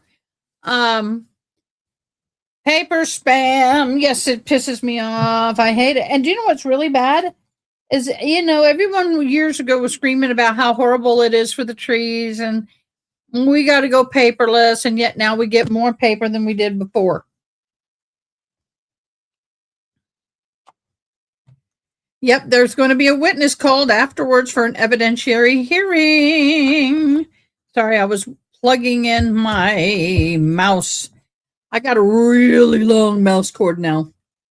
It was either 6 feet. I couldn't get a 4 foot. It was either 6 feet or 3 feet, and I needed 4 feet. So I'm going to shorten it up a little. For those of you who are new here, thank you so much for joining, and thank you for being so wonderful in chat. We love having you here. I'm Ada K. If you've never been here before, we're blessed to have you. If you see me start signing in sign language, I have deaf people that will pop in, and you'll know that happens when I start signing. Your birthday's on Sunday. Oh, wow. If you go into our Discord, yeah, that thing up there? You see the thing up there? Yeah. Go to that little QR code and give us your birth date. We'll add you to the calendar. But in the meantime, to you. Happy birthday to you. Happy birthday. Happy birthday. Happy birthday to you. Happy birthday. Happy birthday! Woohoo! Happy birthday! Happy birthday. We're really glad you came. Happy birthday from the Ada gang. We hope you are excited. We hope you are impressed. So happy birthday to our special guest. Hey! I don't sing that one very often. I usually make people pay me to sing that one. You know, we've toyed around with this thing where if you do a super chat, I'll tell us an embarrassing story or show you pictures of my monkey. Yes, I have a monkey. I do. Yo, I have a capuchin. I had a service dog and she went to the Rainbow Bridge. Went over the Rainbow Bridge. You know, or if you do a super chat, I'll do the hokey pokey or do something. I don't know. But a happy birthday. I sing it for free. As long as I don't sing with somebody, I don't do too bad. Yay. Hey, honey. It didn't come in the mail today. I was hoping it would, but it didn't. Do you know when it's supposed to come in the mail? In June. If you're still there, by the way, I need to tell you that the company told me to have you call the shipping, whoever it is, with that number I provided you and report it to as non-delivered. I can't do it. You have to. Sorry, boo. So if you'll do that for me, that'll be great. Okay, we're going to get this back up here. Whew, I got hot. Have you noticed in this picture, of course, they have it circled in red and with an arrow. How can you not notice that is the shooter? Lead shooter. That's the lead shooter person. Oh, we got more breaking news, do we? Yes, we do. Immigration officers, and I'm going to play it right now. I'm queuing it up. Give me a second. Is there video?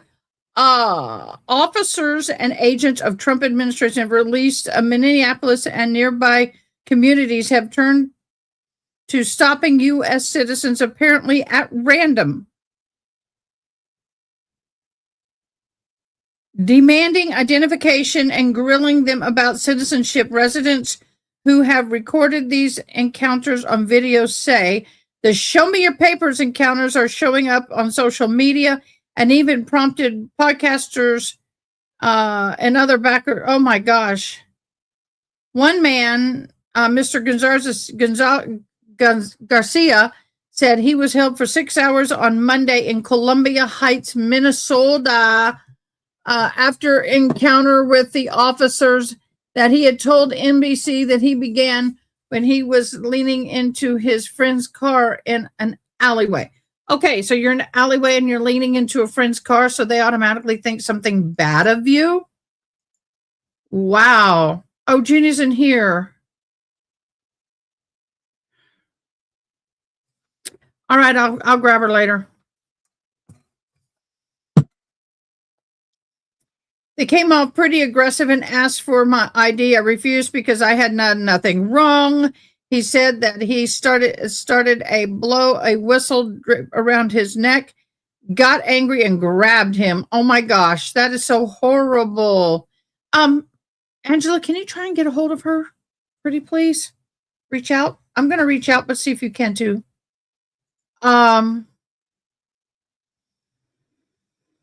June is our mod.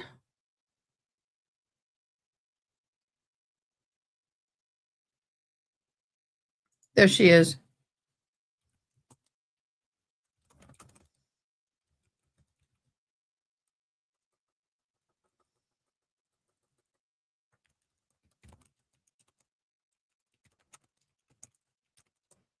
So anyway, that's interesting. So we'll see what happens with that. We'll keep an eye on it. Trying to see, did June hop over here or did she not? I thought she did. She may have something going on tonight.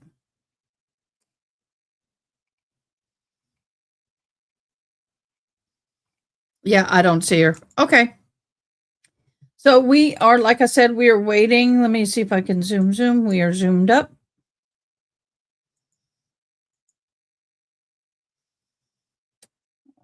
Give me a second.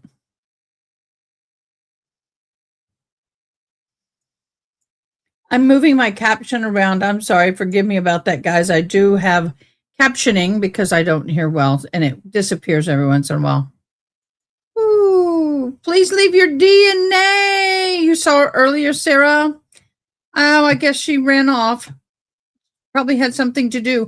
We do have a Monday movie tonight. If you want to join us in our Discord, you go up there. You can log into Discord and you can join us for our movie. We'd appreciate it. I know I saw her posting breaking news just a few minutes ago. I want to show this to you again because it breaks my heart that parents have to do this at their kids' games. I'm like, come on, parents, grow up a little bit. But y'all, this is horrible. I mean,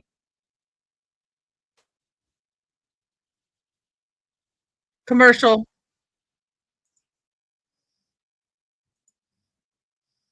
Okay, I've got to get this back. Let me get it up and running.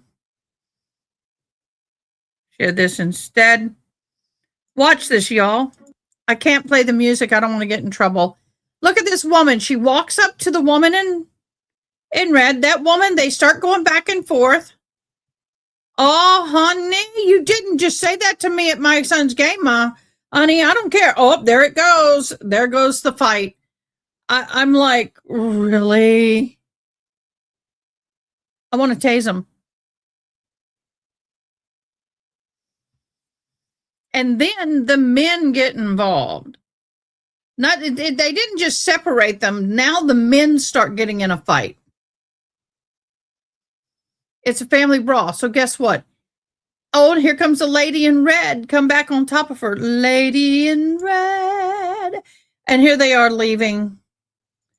Okay, so let's get back over to this. But isn't that horrible, y'all? That just breaks my heart that they do that. I don't understand the fighting. It's so unnecessary. So unnecessary, guys. You may not like somebody. You may not even like your ex-family being at these events, but remember, these are for your kids. It's not about you. Not about you in the least. It's about your children, and keep it in perspective. And for those of you who like to game, how many of us like to game? We have started a gaming section in our Discord. It is our mod, Honey, is doing it. Yeah, it's a playoff football team. There's no reason for that. Honey is in charge of our gaming section. So if you like to play different games, go over to our Discord, go into gaming. It says, actually, what does it say? Let me find it. All other games, we have Animal Crossing because we do have a few minors that are in there, and Animal Crossing. And then all of the other games, you can go over to the games and play games and visit with people. Hey, Miss June, you were missed. I don't know if you heard me tell you that wonderful package I sent you contacted the company again, and they said, well, they contacted the postal service, and they said that you have to notify them using that information I gave you. If you need it again, I'll send it. That it was not delivered. They say it was delivered, but you need to tell them you did not receive it so they can ship you a whole new one. I really want you to get this, Boo. I worked hard. I really want you to get this. Angela, yours should have arrived. Did it arrive yet? And by the way, Angela, absolutely love the little turtle. Oh my gosh, he's our turtle myrtle. I hope that didn't offend you. I had a friend that loved turtles. And in fact, I found a little turtle on the side of the road. We knew it was going to get big. And she got a 6-foot long tank. Well, mind you, she had a small one at first, but ended up with a 6-foot. That turtle got about that big, and that turtle loved that tank. It lived. It's probably still alive now. Anyway, 20 years later, but I called her my turtle myrtle. I hope that doesn't offend you. If it does, my apologies. So I'm looking for some more breaking. No, it hasn't. Mail has been checked. Okay, let me go check on it because this is 2 packages from the same company that have not made it to you, which angers me fairly greatly because I paid good money for this, paid for good shipping for this. This was something that, it shows delivered, Angela.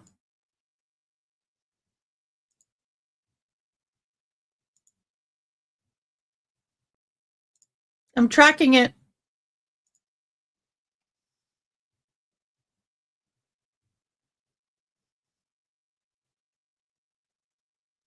It shows delivered at 1:23.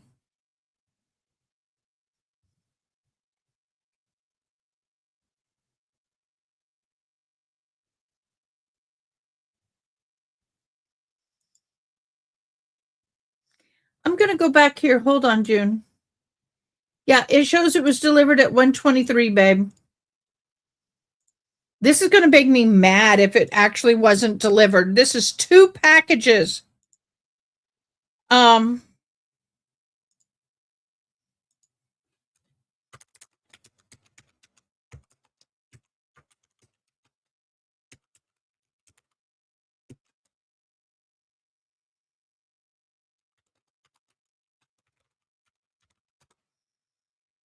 So maybe I don't know where it gets delivered to, so you might want to check. But I'm going to be heartbroken if you didn't get it, and it shows delivered. It's going to royally upset me.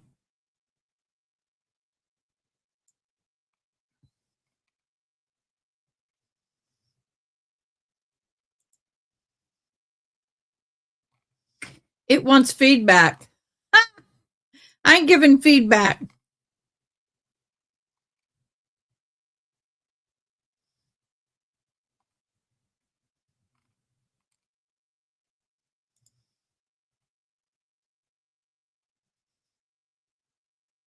In June, it says at or in mailbox.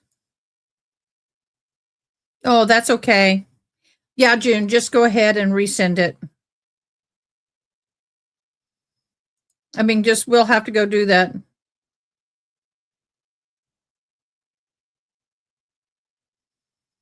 That's weird. Well, I'll have to.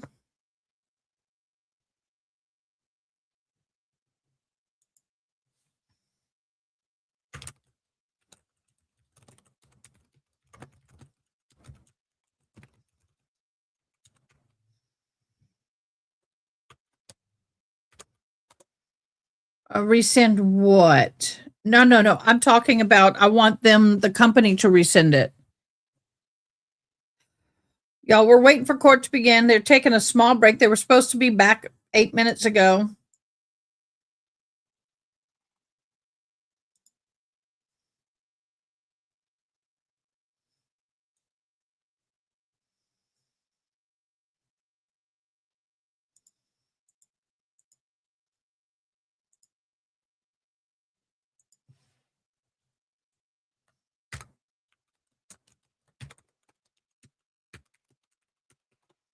And I'm talking to them, the little robot chat thing, the AI thing. You just gave me the tracking number. Boo, you just gave me the tracking number. Now you asked me to give it to you again. That is so weird. Oh, that's okay. You're good.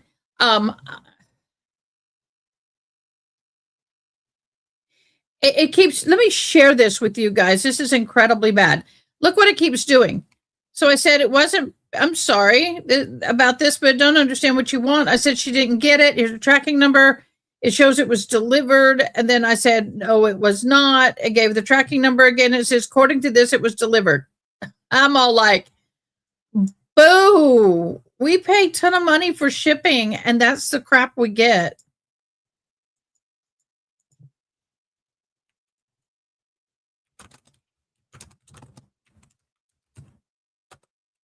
telling him I want customer service and watch it say, I'm sorry, we can't do that.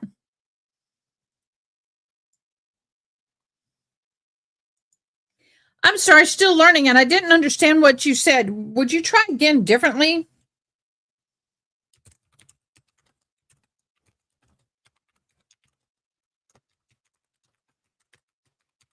So I said, sure, sorry, my bad. Connect me to a human in customer service and not a stupid AI robot.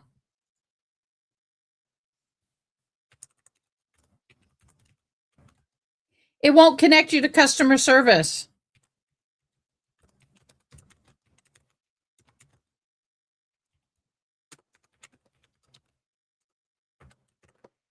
Oh, I tell you what, arguing with AI is so much fun.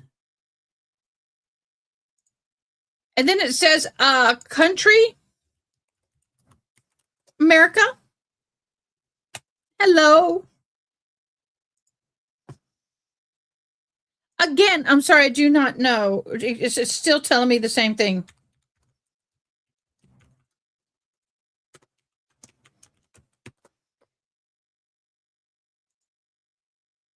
Please tell me again. I'm sorry, I did not understand.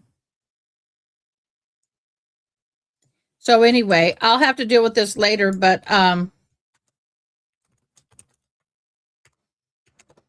yeah. So sorry, June. I did everything I can to get you your beautiful package. I was so happy for what I did.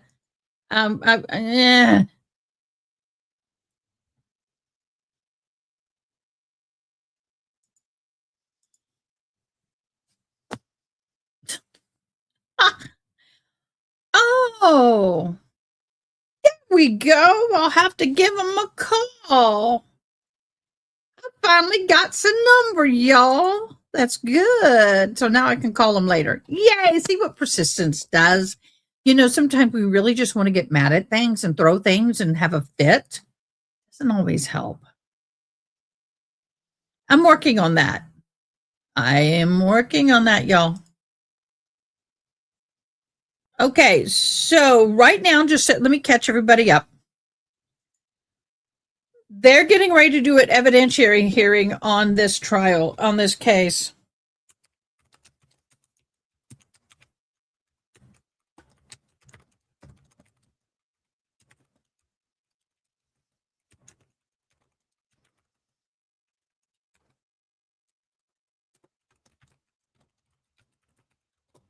So let's see what we can find out. Oh, I know. That's okay, guys.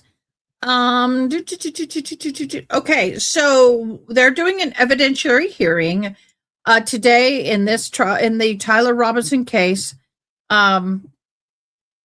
Today's hearing is not really about the evidence in the red room. It was about issues, whether Utah County Attorney's Office may be disqualified, DA might be qualified for prosecuting.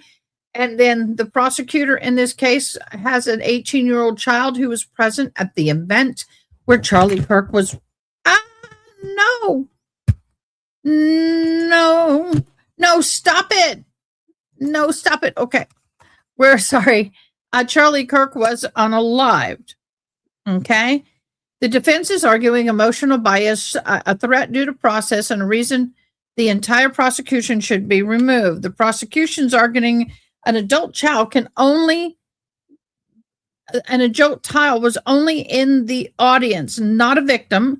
The prosecutor had no involvement in the child's attendance. There is no legal conflict. Why evidentiary hearing? Because the judge must decide whether the conflict is real or only alleged. So, to do that, he needs sworn testimony, factual clarification, records of what the prosecutor and his child actually experienced, evidence about whether the prosecutor's involvement could bias the case. So the person who's going to be at the center of this is going to be the 18-year-old child. The adult child of the district attorney was present, like I said. He was not injured. He was not in direct participation. The prosecutor is not named publicly, but reports confirmed he is a deputy county attorney. His child attended the event as a spectator. The defense claimed that this creates the emotional bias, and the prosecution says it does not. So, Again, we're having this hearing to determine the prosecutor must be removed due to possible conflict involving the prosecutor's child. So that is where we are, y'all.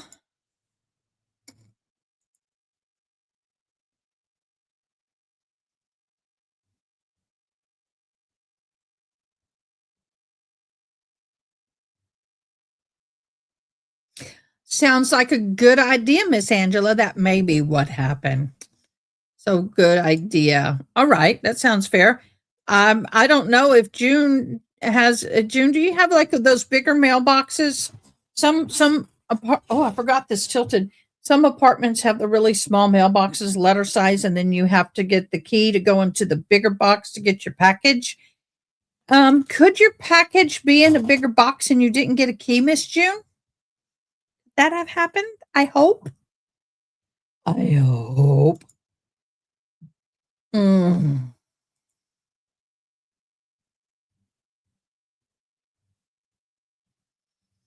Sorry, I'm looking for data information.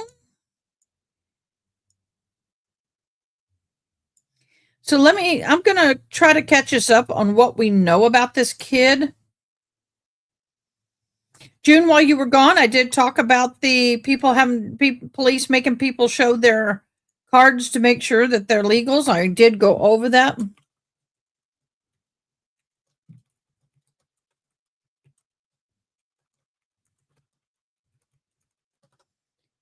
Oh, didn't mean to do that.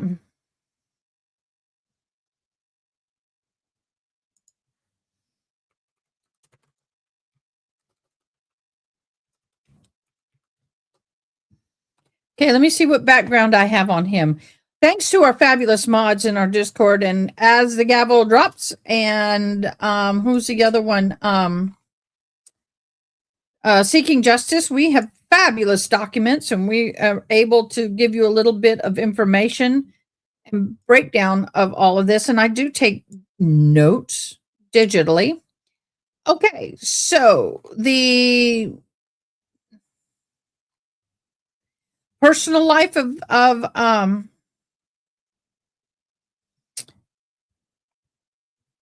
this gentleman is he's not married, no children, employment history, and all that. So Lance Twiggs described his roommate as a romantic partner who briefly disappeared after the shooting but was later located out of state. So he had the same-sex partner. Neither here nor there, just information.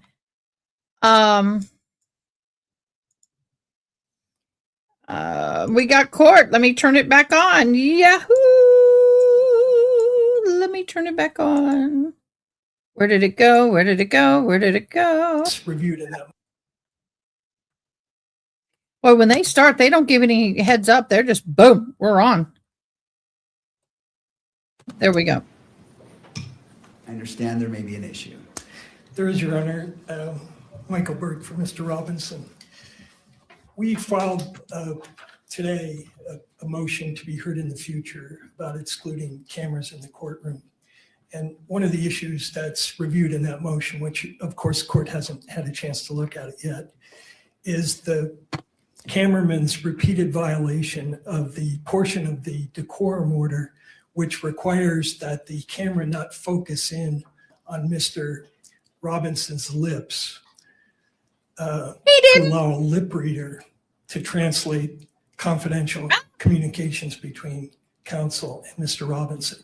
Oh my God, oh my God, we're going code red. We are going code red. Everybody, if you don't like bangy things and things, when the sound stops, you look back in 5, 4, 3, 2, 1.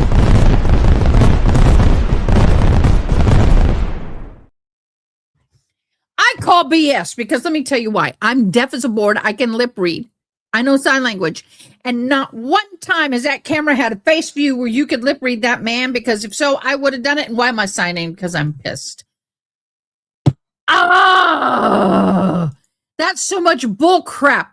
And just so FYI, even the best lip readers only get 30% of the words on the lip, so we have to fill in the blanks to make it make sense. And then on top of that,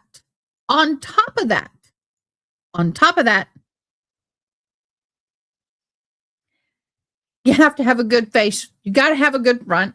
And the more you know the person, the easier it is. And he talks like this, and I can guarantee you that right there is a tactic. That is BS. And if that judge so much as breathes a word that he is going to grant it, I'm going to go batshite crazy. And that order has been violated in the Oh, past. crap. It's been used by the media to interpret falsely the content of conversations between Mr. Robinson and his lawyers. And it happened again just while the court was in session. All right, show me the video and who's lip reading, because anybody who's lip reading who's not deaf or has not gone to college and worked many, many years at lip reading, they're full of bullshit. I'm sorry, this pisses me off. It's the advocacy side of me. And I know dang sure that this guy's going crazy, and this guy is full of crap. Because I've been watching this thing, and at no time did I see him look towards the camera long enough or well enough for anybody to lip read him. Because if he did, I would have been doing it. The clip, and I'd like the court to look at it to see Oh, if I'm correct. there's a clip? because I Who think clipped the court him? will see they're zooming in on Mr. Robinson's lips, and it's going to allow the media to. Oh my God! You think everybody can lip read, dude? I mean, it's hard for me. Come on now, and I've been doing it for years. Offer these same sort of false narratives they have in the past. So with the court's permission, I'd like to present that to the court. You are full of crap. Mr. Burt, is it this is the violation, or is there anything else? I want to make sure I hear your argument and view the evidence in its entirety. And so if there's anything else, I want to consider it all at the same time. Yes, and for purposes of the motion I'm going to make to the court now, which is to either exclude the camera for purposes of this hearing, and of course the court will take up the issue with regard to future appearances when the court considers the motion, or in the alternative, to order the cameraman not to focus at all on Mr. Robinson. And so I think for the purposes of that motion, the court needs just to look at the clip that we would proffer to the court as showing that there was a clear violation of the court's order. Thank you, counsel. I appreciate that. Before I turn to that, I'll turn to the state if they wish to weigh in the request. I think it raises a legitimate concern. I think the court ought to consider the evidence that the defense counsel has. All right. It's very brief. I appreciate We have it on a phone in the court. He is not going to argue this. Have you shown that to I have. the other parties? I have. Okay, thank you. I appreciate Oh, he's not going to argue this because it doesn't.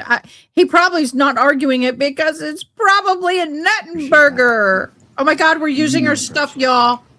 Nuttenburger. Oh, it's on a. If that camera did that, I'm going to be pissed. I didn't see it. I'm going to go back and look. I'm going to pull up this feed. I got it up here. I'm going to What is the scroll. length of the first video?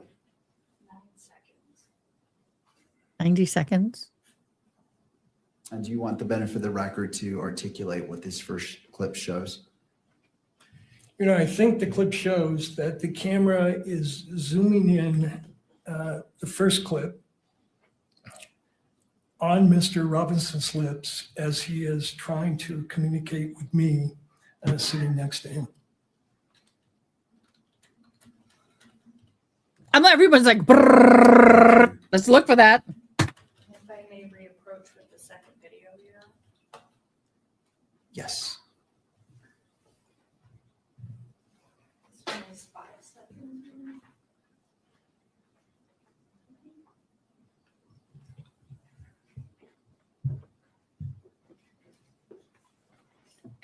That looks like.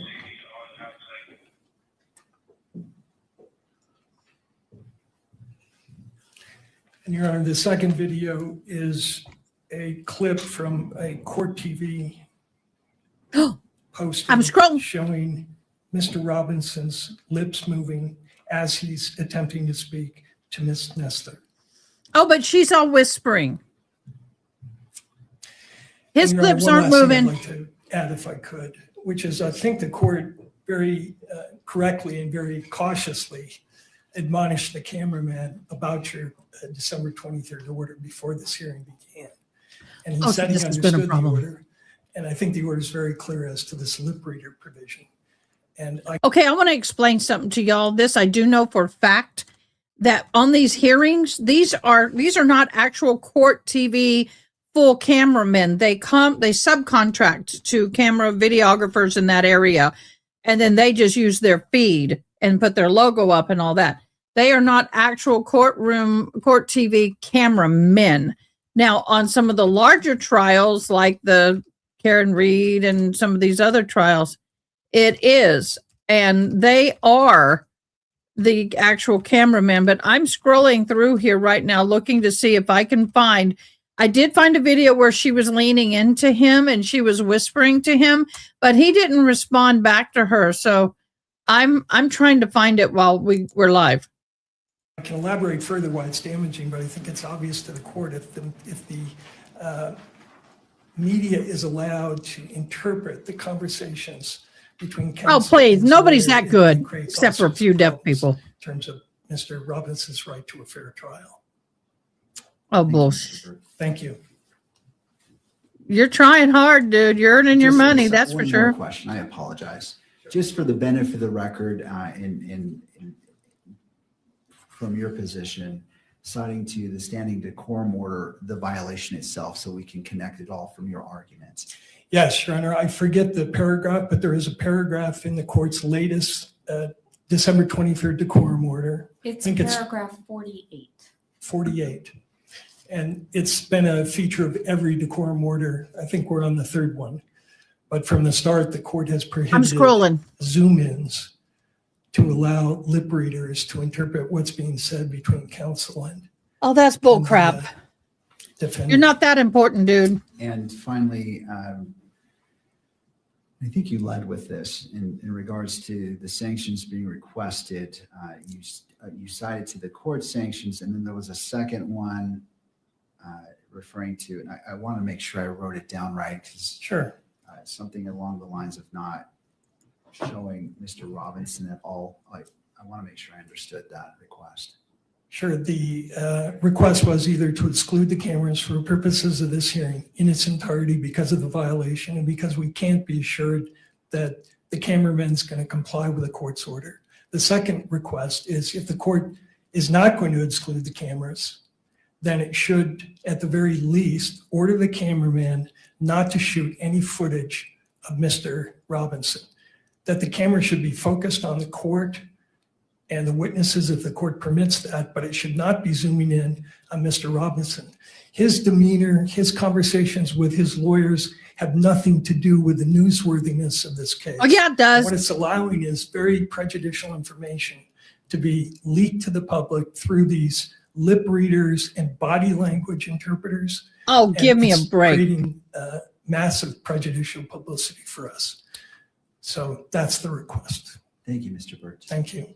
I'll hear from other parties if they wish to be heard. Yes, Your Honor. Guys- Michael Judd on behalf of the media entities. Okay, I want to tell you, I am skimming through every square inch of this trial. There are close-ups, and there are times where the woman is talking to him, but her back is to the camera, and his mouth ain't moving. So I don't know where this guy thinks that they have gotten actual images. Now they're huddled together. Let me show you, i.e. right here, they're huddled together. But you can see, I mean, this is, I think, the video that he's talking about. Let me do a lip reading just example here. Oh, thank you, June, for the Nuttenburger. Okay, here we go. There is no way on God's green earth anybody can lip read that.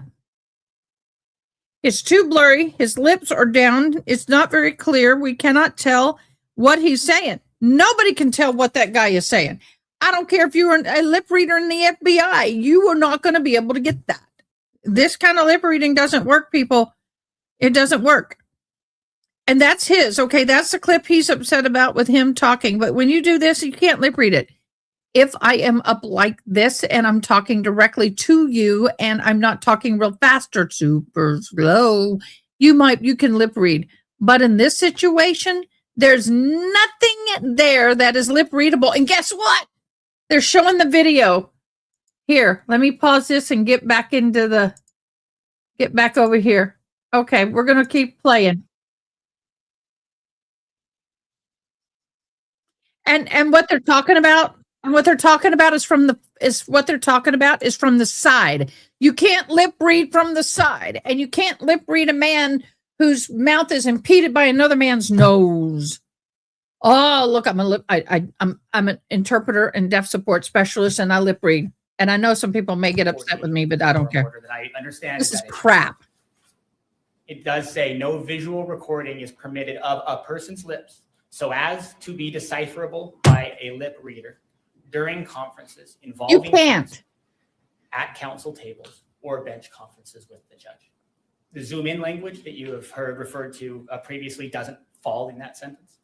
The zoom in language comes in the next sentence, which says no one may zoom in on anything on counsel's table or the bench to identify any writing. So those are two separate things. The first that we learned about this was during the break. I briefly reviewed the two videos that the court has reviewed. I understand that those were 9 seconds and 5 seconds long. I identified the provision of the decorum order that I believe applied here, spoke to the pool cameraman about that, ensured that the rule about capturing conversations involving counsel at counsel's table or at the bench so that they may be decipherable by lip readers was an important provision in the court's decorum order, that it should be followed. I understand that the cameraman understands that rule, that any capture of those conversations was inadvertent. I understand the concerns raised by defense in this case about potential prejudicial effect of something that is intended to capture conversations. I don't believe that that's what occurred in this case. I believe that the court's order should be understood and applied as written and done so strictly. But I don't believe that there's been a violation here. We've been now on the record for 3 hours. I believe that the total length of the two videos that were shown to the court were 14 seconds long. Whether or not either of those conversations rises to the level of capturing the movement of somebody's lips so that it can be decipherable from a lip reader, I'm not in a position to judge. But I can assure the court that the media is aware of that provision, of defense's concern about the potential violation of that order, and that they will take that seriously. That's already been raised, already been discussed. As far as the remedy sought here, I think that excluding all cameras from the courtroom for this important part of this important proceeding would be broader than any sort of remedy would be necessary here, as would the direction that the cameras not show Mr. Robinson in any way. I understand that potentially any shot on a still camera, on a video camera of a defendant in a criminal case could potentially be twisted or used by some to try to impute some sort of thought or some sort of idea. But I don't believe there's anything in the court's rules. I don't believe there's anything. Okay, what I want to ask him is, okay, let's talk. Bring this up. Come on, dude. I want to hear you bring this up. Let's see how good you are. Are you then going to say that the people in the courtroom who are sitting behind him, there are people sitting behind him and he's turning sideways to talk. They can see him talking. They might even be able to hear it. Are you going to kick everybody out of the courtroom? Because they can lip read him just as easy as anybody else is, if that's what you think is going on. Because I'll tell you, lip reading is not easy. Very hard. Many years of training. And I still get it wrong. In the ruling so far to date that suggests that the way to address that kind of concern is to say that a defendant, a critical figure in a case like this, and one that the decorum order clearly allows to be photographed and videoed, be kept off camera altogether. The media continues to take this seriously. Before every single hearing, we speak about the decorum order and what it requires. We recognize the importance of doing it and that there can be consequences if that's not kept. The media understands and hears that, and do not believe that any further reprimand or any sort of further exclusion is necessary here. Thank you. No reprimand. They didn't do Before anything I turn wrong. to you, I want to turn to the stage. I want to give all parties an opportunity, and then that allows you to respond to whatever they say. Your Honor, we have nothing to add. We'll submit the issue. Mr. Burt.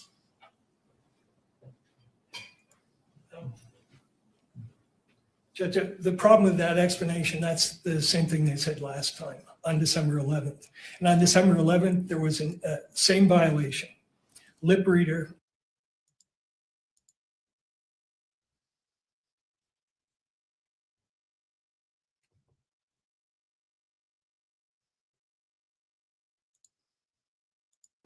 I can pull up for the court what the electronic media did with the prior violation. They hired a lip reader.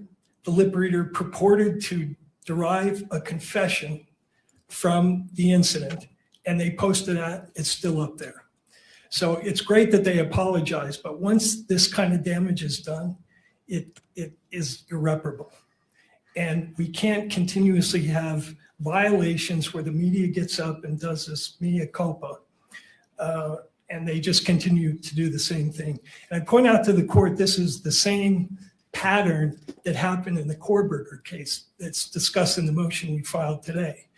And eventually the court there had to order that all coverage of Mr. Kohlberger's face was prohibited. And we attached that order to the motion that was just filed with the court. And I understand the media's desire for dramatic coverage. I understand how they want to incriminate Mr. Robinson. No. But that process is supposed to happen in a trial, not in the media. And it's a serious violation. It's one that the court should not just blink away and say, I accept the apology, especially after the court was so clear this morning. Calling the cameraman up, asking if he had read the December 23rd order, and his response was, I'm good to go.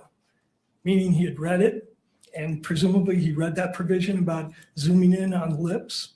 There's no excuse for it. The court should take some action. Thank you, Mr. Thank you.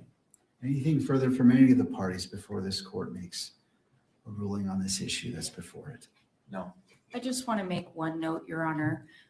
Those clips that I showed you are just small portions of much longer footage that was available in the live stream.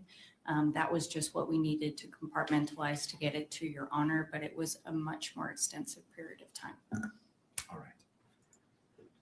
All right. I appreciate this being brought promptly to the court's attention. This is an important issue, and the court takes it very seriously.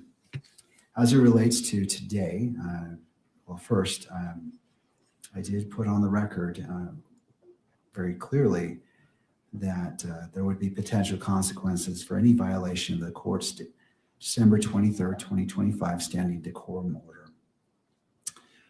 For the first part, well, and I've also had a chance to view the two clips that was presented. It was shown to all parties. The first appeared to show an attorney and Mr. Robinson speaking for about 9 seconds is what my memory showed, tells me, reminds me.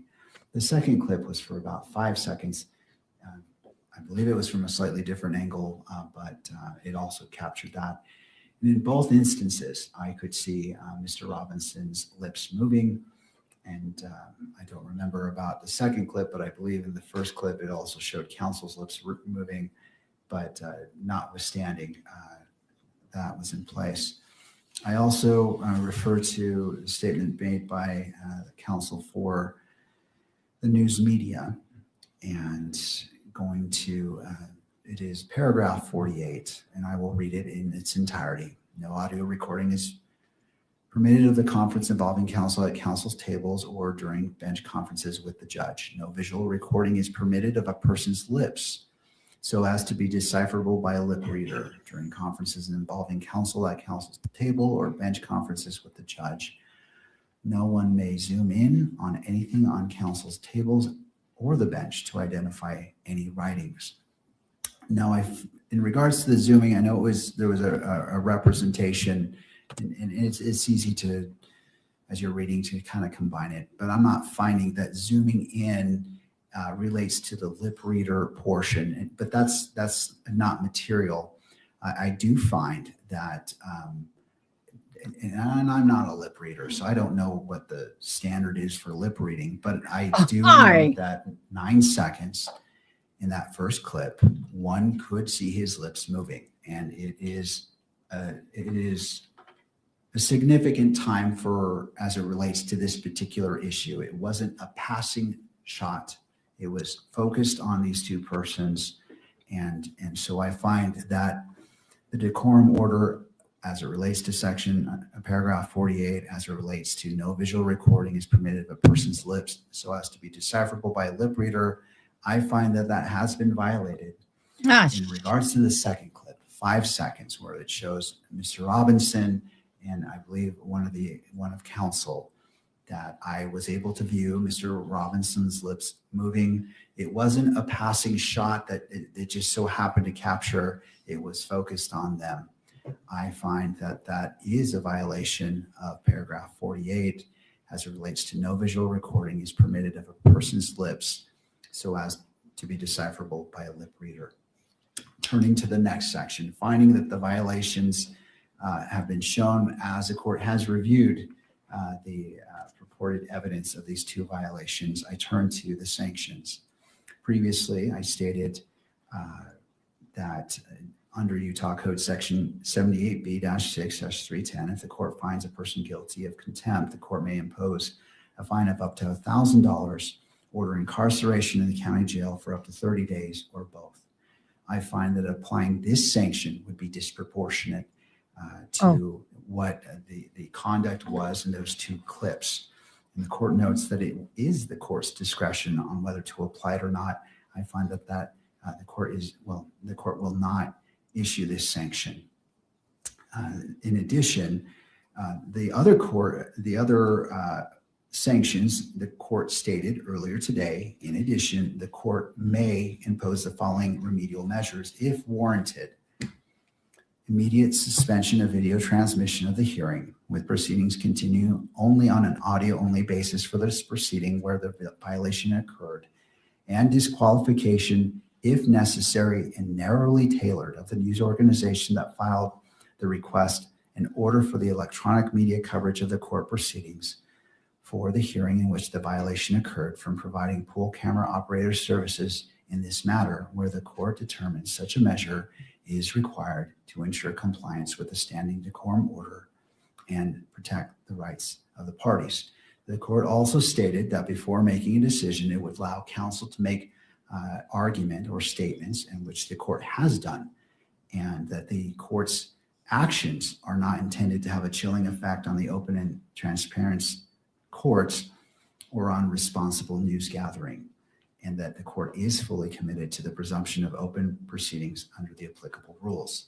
That being stated, and as the court was listening, Mr. Burt has suggested that one of the potential sanctions is that for the camera for the remainder of the hearing, and not to show Mr. Robinson at all as a sanction for the remainder of today's hearing.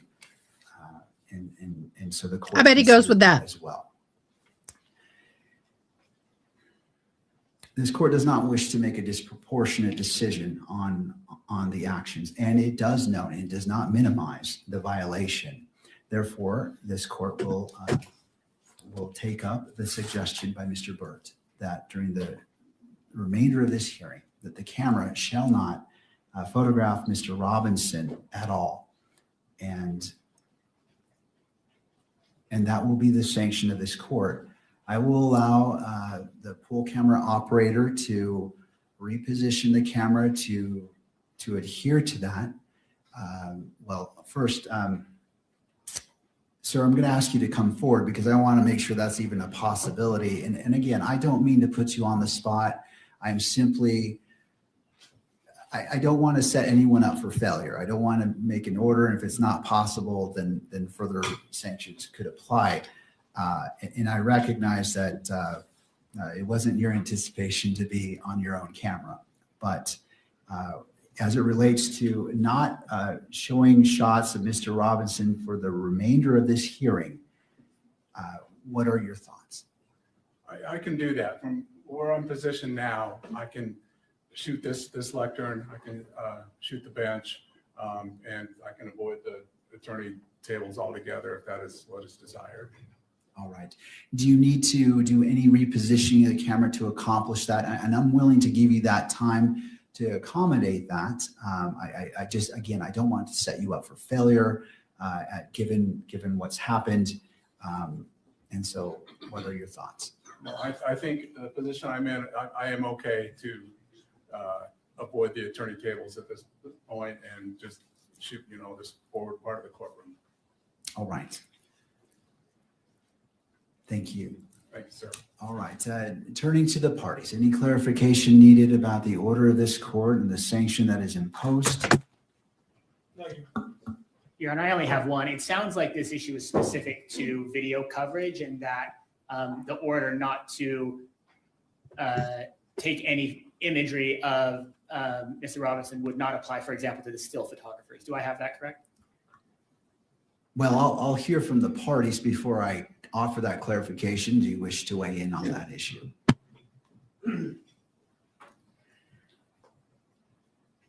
Just to indicate to the court that one of the problems is not just with the audio, with the video coverage, but most of the coverage is not covering the proceedings so much as close-ups of Mr. Robinson and comments about his demeanor.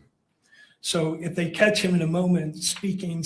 Dude, your client unalived somebody. Allegedly. He's in a public trial. We don't operate behind closed doors. And if that's what you want, you're not going to get it. There are people that sit there and draw cartoons of people in court all the time. You want your client to be exhibited as a saint wearing white robes and turning into an angel with white wings. Ain't going to happen, dude.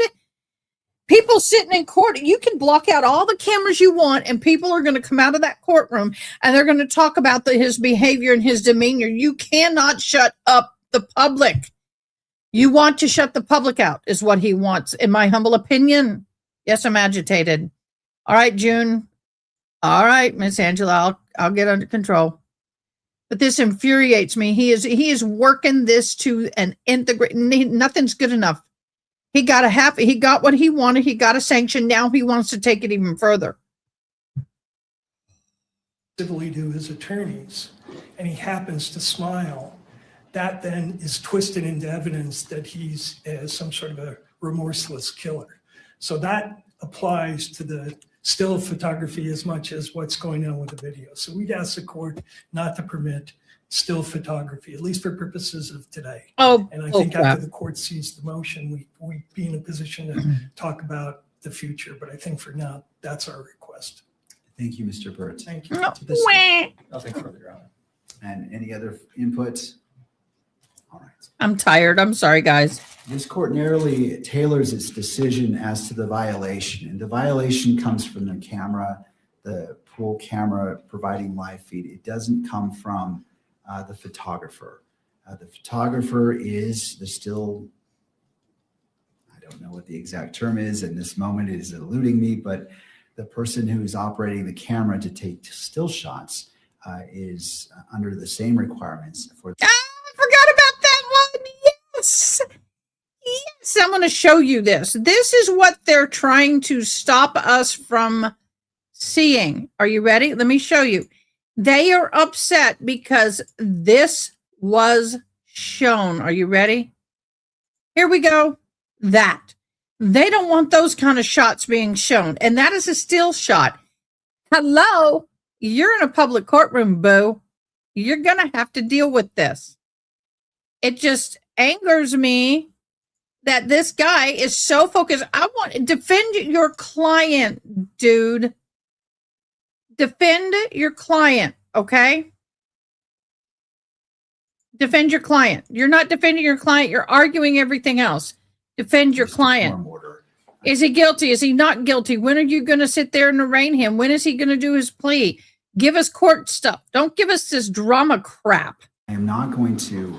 I'm too tired. I've been live since 9 in the morning, 8:30. Before me with the 9-second clip and the 5-second clip doesn't apply to them. And so I'm going to limit the sanction as it relates to the poll camera photographer, again, recognizing that the standing decorum order applies equally to the still camera photographer. Thank you, counsel. I appreciate you bringing this to the court's attention and the seriousness and professionalism that you presented this to the court. So thank you to all parties. And throw the dog a bone. Again, to the camera operator, do you need time to test out to ensure that there is no any inadvertent capturing, I'm willing to do that. I just want to make it clear as day that Mr. Robinson is not to be captured in a sweeping shot in any form for the remainder of this hearing. Understood, Your Honor. All right. All right, counsel. With that in mind, how would you like to proceed? Really? Seriously? And they do it anyway. Court to. Oh my God, y'all. Court to swear in. I hate to tell you this. Is this still? Oh, that's old. Okay, never mind. Woo! I was like, they do it anyway.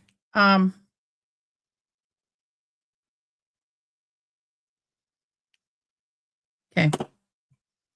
Here we go. Mr. Gray. Mr. Gray, if you would approach and stand before the court clerk to be sworn in. You do solemnly swear that the testimony you're about to give now before the court will be the truth, the whole truth, and nothing but the truth, so help you God. Thank you. Mr. Gray, if you'd like, have a seat. Usually we have water bottles. If not, there's one right here. All right. And Mr. Gray, I'm sure you've heard this before, but if you could position the microphones close to you, just to ensure that the record picks up your testimony today. Thank you. Mr. Novak. May I proceed? Yes. Thank you.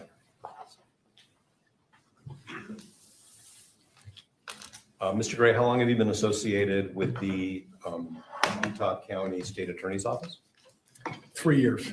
Okay, and was it 3 years ago that you were elected to be the chief prosecutor of that office? Yes. All right. And had you ever previously been associated with the Utah County Prosecutor's Office in any other capacity?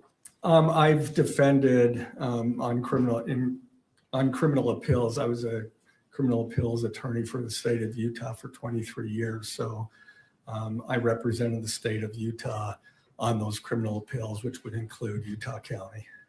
Okay. And did you ever have any professional relationship with the Utah County Attorney's Office in any other capacity other than the appellate work you did before you were elected? Not to my recollection, no.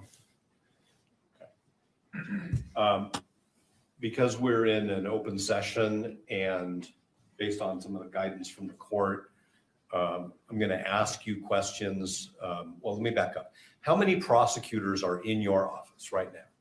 Well, that are with our courts that are actively engaged in our court system is 30. And then we have screening prosecutors as well. And that would be another 7 or 8. Okay, so I'm going to try to. I should stop because I also, my executive team, they don't have courts. So there's another 5 of them as well. Okay, so let me ask a better question. How many prosecutors in your office represent the state in felony matters? Well, all of them that I just described. 30? I mean, even the screeners. Yes, the screeners, my executive team, they are assigned to special cases. Usually my executive team, for example, aggravated murder cases, some homicide cases. So they also are prosecuting and represent the state in trials. Can you explain what you mean by the executive team? The executive team would include, obviously myself, I have 2 chief deputies, 1 chief deputy, another chief deputy's general counsel, and then I have a division chief over major crimes and a division chief over general crimes. So is it fair to say that there are at least 24 prosecutors in your office who have substantial experience prosecuting serious offenses? 24? I don't know that I'd go as far as 24. Okay. Certainly all my SVU attorneys have that experience. Most of my violent felony attorneys have that experience too, but not all. Okay. And do you know how many attorneys in your office have actually participated in homicide litigation? I don't know the exact number, but I would say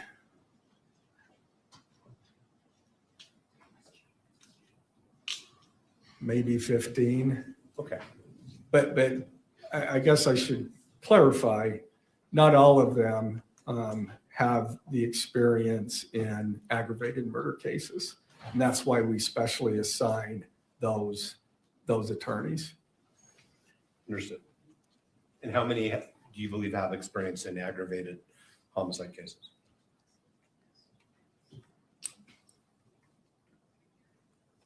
Probably 7 or 8. And are all 7 or 8 assigned to this case? No.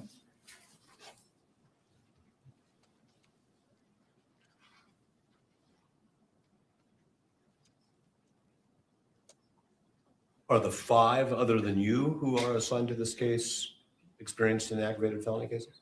4, well, either 3 or 4. Of the 5? Yeah. Okay. All right, now I'm going to ask you some questions about a specific member of your office. And because the court may or may not ultimately order that attorney's identity remain sealed, you know what I mean by word sealed, right? Yes. Oh, no I'm kidding. going to refer to that person as. All right. Are you kidding? He's a DA. He knows what sealed means. Come on now. Don't insult the dude. Prosecutor A. Okay. You all right with that? Sure. Okay. So how long have you known Prosecutor A? About 3 years.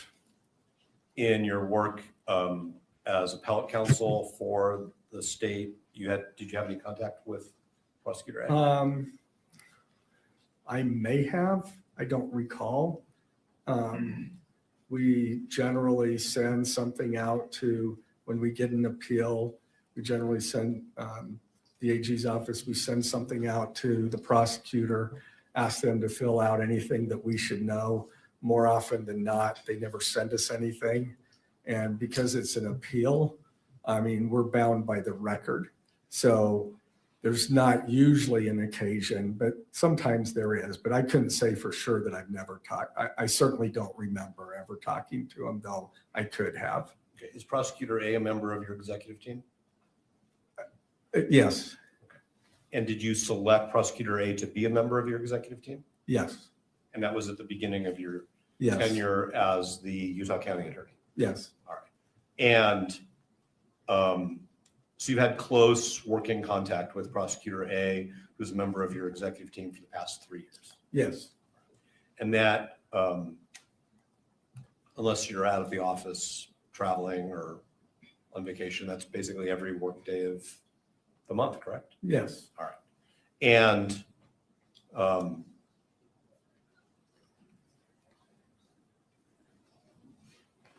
have you met members of Prosecutor A's family? Ever? Let's just start with ever. What's that? Ever. Have you ever met members of Prosecutor A's family? I have met his wife. Okay. I don't know if I've met his kids.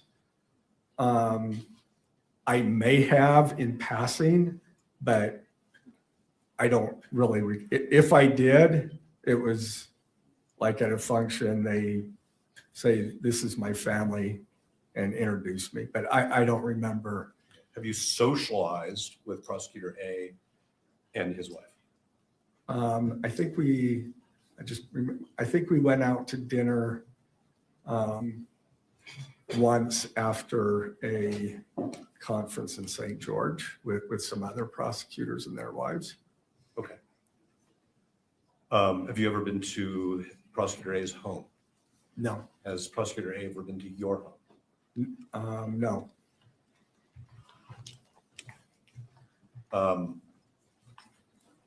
You engage in recreational activities in any way with Prosecutor A? No. Whatever you do, running, pickleball? No. I need to do more running, but unfortunately I don't. All right, understood. Okay, now Prosecutor A has an adult child who was at the September 10th rally at Utah Valley University, correct? that is what I mean, I don't have personal knowledge of that other than what they have told me. So like, I never saw that adult child, but I'm assuming, yes, that's true. Okay, but on September 10th, 2025, at the moment that Mr. Kirk was shot and ultimately died from that shooting at Utah Valley University, you were in Davis County, right? Yes, I indicated in the motion that it was Ogden, but it was actually Layton. So it was Layton. Layton. Yes. Okay. And I think that's Davis County. All right. That's what I thought. And Prosecutor A was with you? Yes. Okay. And isn't it true that while you and Prosecutor A were in Davis County, you learned from Prosecutor A that one of his adult children was at the rally and was texting him about their experience? Yes. I mean, we had just broken for lunch and he showed me the text, Charlie Kirk got shot. And that was a text that he showed you was from one of his children, right? Yes. And you knew at the time that it was a text from one of his children, right? Yes. What did he say to you? So I'm talking about Prosecutor A. He said, look at my daughter, look at what my child just showed me. And that's about it. And then he said, you know, I should be getting down to UVU. Okay. And then he left. Yes. And he, as far as you understand, he drove down to UVU. Well, he drove towards UVU. Yeah. He drove in the area. Okay. Ultimately, I met him and then we drove together to UVU. Okay. So you, according to the pleading that you, and you authored the pleading that was filed. Yes, I did. Okay. So that, for the court's benefit, that's the state's opposition to the motion to disqualify. You Yes. authored that, correct? Yes. All right. And in it, you said that 10 to 15 minutes after Prosecutor A left the event that you were at in Davis County, you left. Yes. Did you also head in the direction of UVU? Yes. Okay. And then you and Prosecutor A met up somewhere Yes. and then traveled to UVU together in your vehicle or in Prosecutor A's? I guess there's a third alternative, which is you met somebody else and traveled. No. I don't remember whose vehicle it was. All right. Did you talk to Prosecutor A? It was my vehicle. I'm pretty sure. Okay. So. And was that just about logistical convenience? Like, let's just go in one car, or was there some specific reason? Yes. No, that was no other reason. Okay. And on your way to that, what I'll call the meeting point, did you have any conversations by telephone with Prosecutor A? Well, yeah, because we needed to meet. He left. I thought I would get some lunch first before I went to the command post. I got about halfway through that and said my mind was not on it. I needed to go to there. And so then we called. I believe I called him or he called. I'm not sure who called who, but then we met. We hadn't arranged that when he left. Understood. But did he convey to you any more information about his child's experience in those conversations? No. Okay. And did you inquire, like, how's your kid or anything like that? I did not. Okay. And so you met up and then you went to the command post, which was established near the university, correct? It was at the university. Okay. Was it inside one of the buildings? What's that? It was inside one of the academic buildings. Yes. And did you see Prosecutor A's child there when you were there? No. Were you introduced to that person? No. Okay. Did you have any conversations with Prosecutor A about whether they should stick around and wait? No. Did my understanding my understanding was that everybody had left. We were told that most of the students had left. They had not, or attendees. So. Okay. So as far as you know, Prosecutor A's adult child had left the university before you. As far as I know, My understanding was that, most of the students had fled. At first they went into buildings or whatever, and then they made their way out.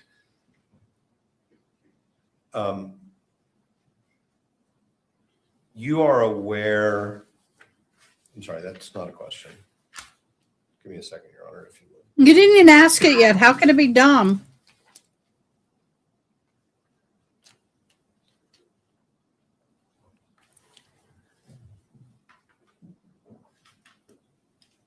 Okay, so did you spend time with Prosecutor A at the command post on September 10th at UVU? Yes. We were going different places, but there would be times that we would meet up. But off and on is all I can say. Okay. And did there come a time, either on the 10th or shortly thereafter, where he provided you with some information about how his adult child was doing, having been at the I don't remember him ever saying anything about that. And I never asked. I probably should have. But I don't remember any conversation regarding his child.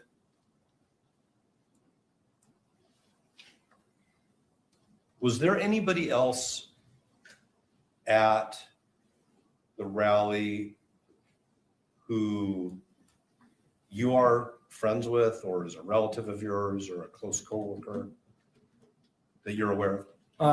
I know that there were some people in my LDS ward whose children were there. Okay. And when you say some people, could you be a little more specific? Like how many different families? Just members of the ward. Sure, but do you know how many different families that would be? I think I was told about 2. Okay. And who told you that? One of the families.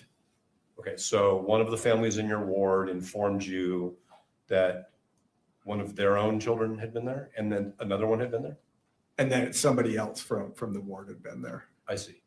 And do you know who those people are by name? I'm not asking you their names. I just want to know if you came to learn who they are. Yeah, I came to learn who they are. Yeah. Okay. And are you close with those people? We're casual friends with one of them, but I don't think I learned that until well after we'd filed the information. Understood. When did you learn that? Sometime after. I don't know.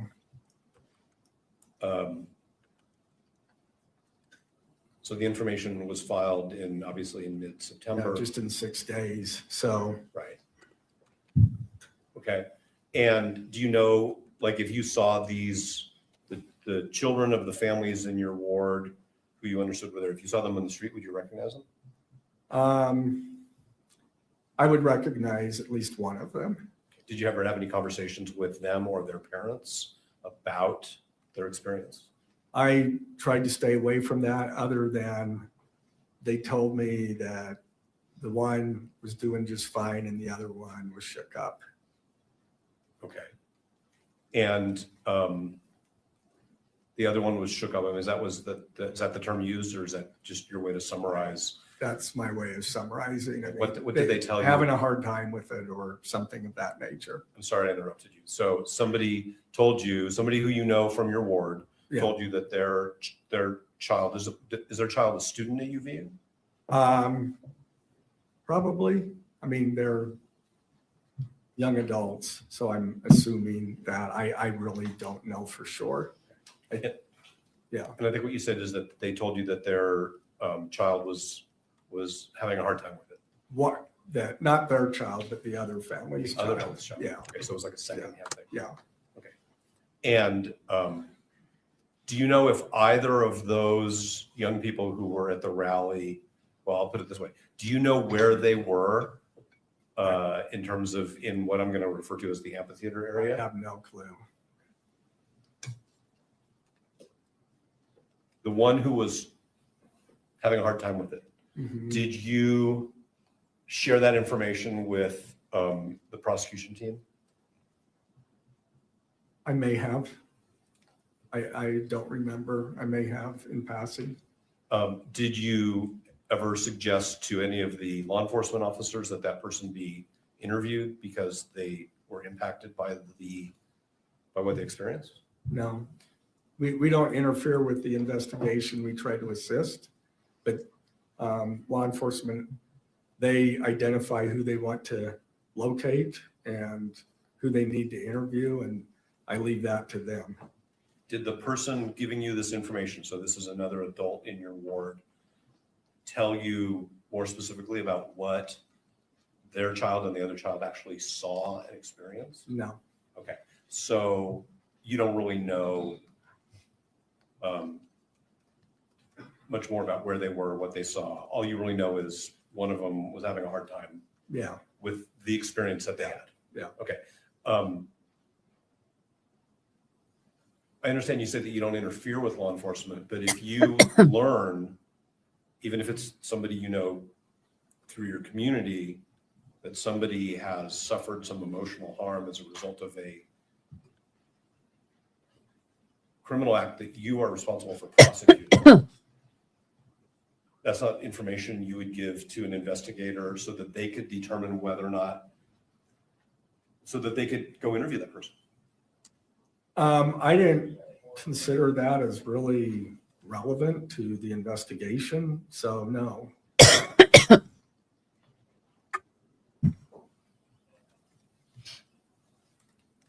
The fact that this young person was having a tough time with what they experienced is what you're saying isn't relevant? When lawyers use the word relevant, we got to. Well, it's relevant to them. As far as relevant as to our case, I don't believe so, no. Okay, understood.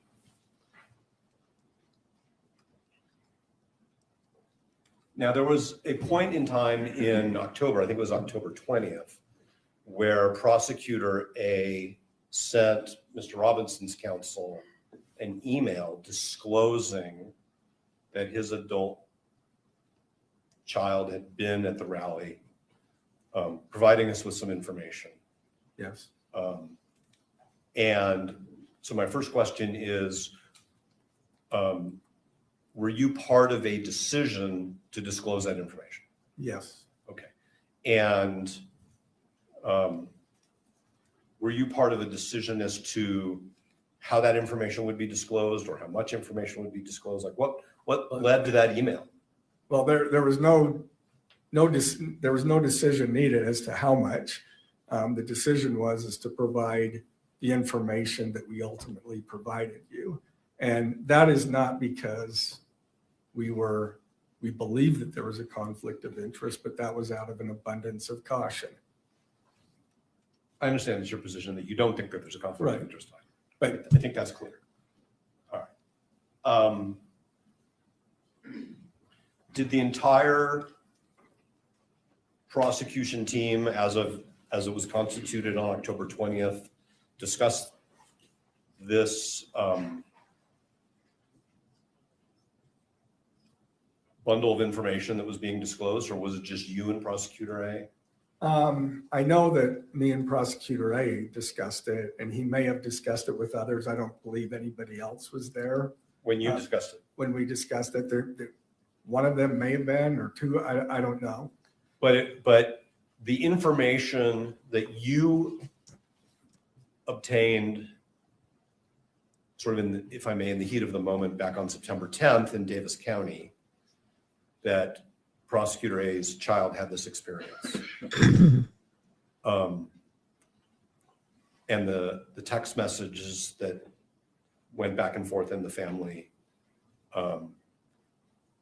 that information was shared with the prosecution team, correct? Everybody knew eventually. Eventually. Sure. I mean, yeah, eventually. Okay, so. I mean, I only knew the fact that she was there. At the time, I only knew that she was there and that she left.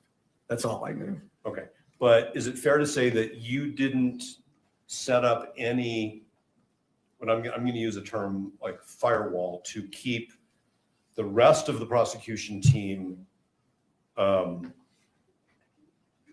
isolated from this information that one of their colleagues' children had this experience at UVU on September 10th? No.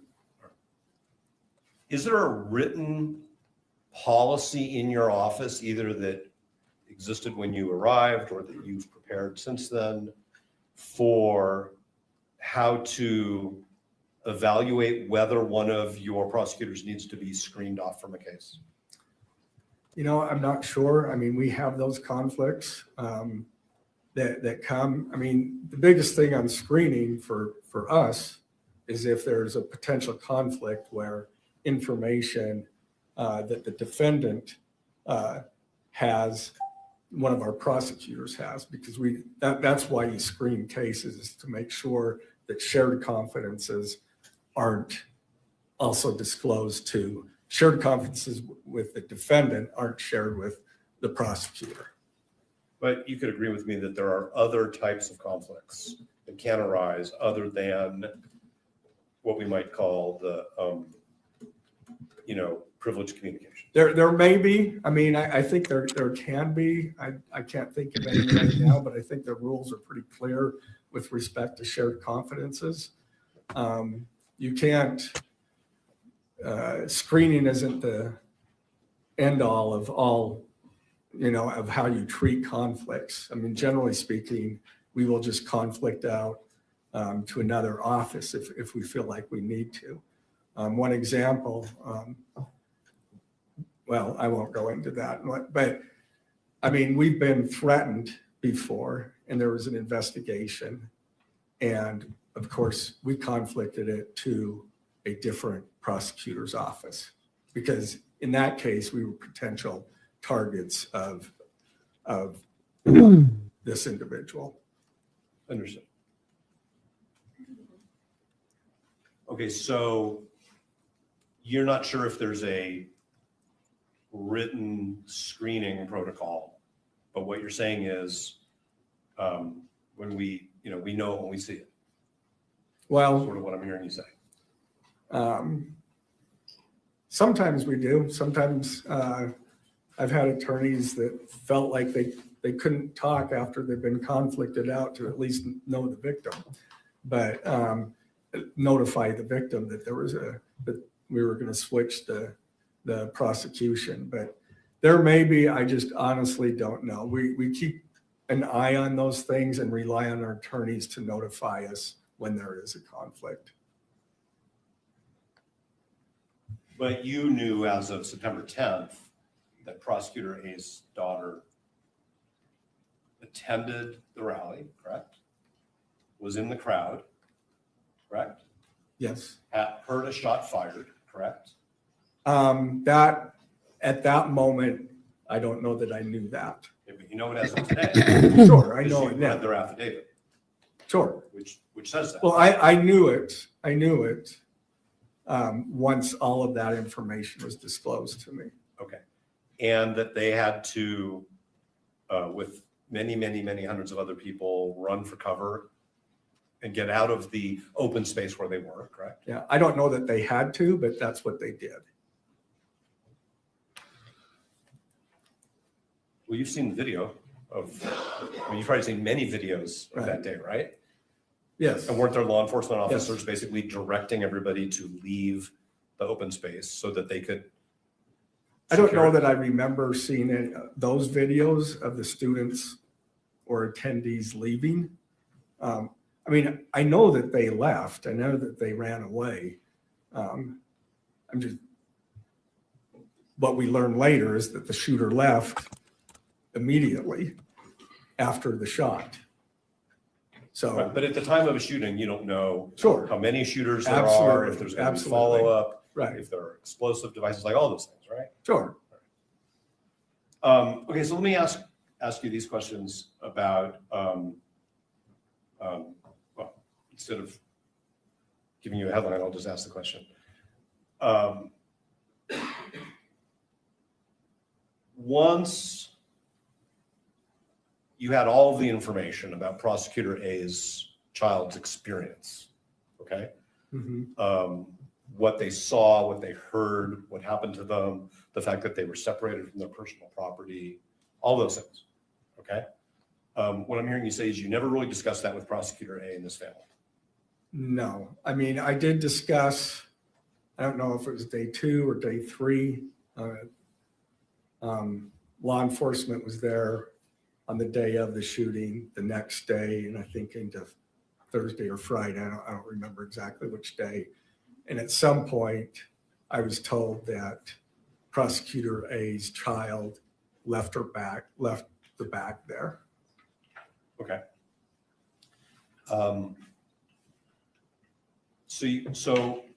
But if you never really talked about it with Prosecutor A,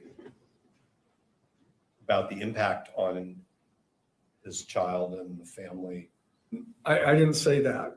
Not on the day of, or, I mean, in the intervening time, he reported a couple of times that he talked to his child and said that she was doing fine. She reported to him that she was not having any issues.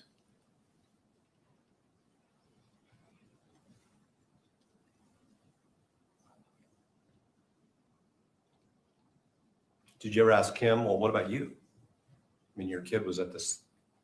I didn't. Not that I recall. Did you ever consult with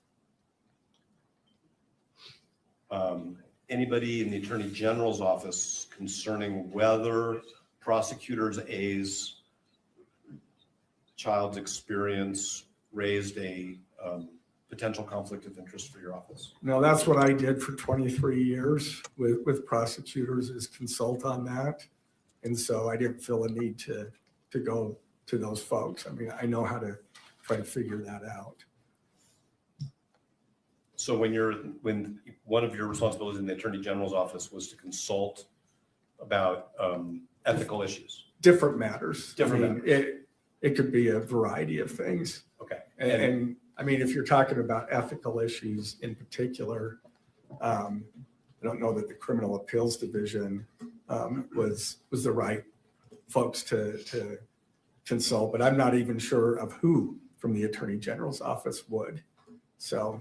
Okay, but you worked in the Attorney General's office for a couple decades, right? Yeah. And what you're saying is that in your role as an appellate lawyer for the state, you would talk to prosecutors, I guess it's somewhat more informally, about ethical issues.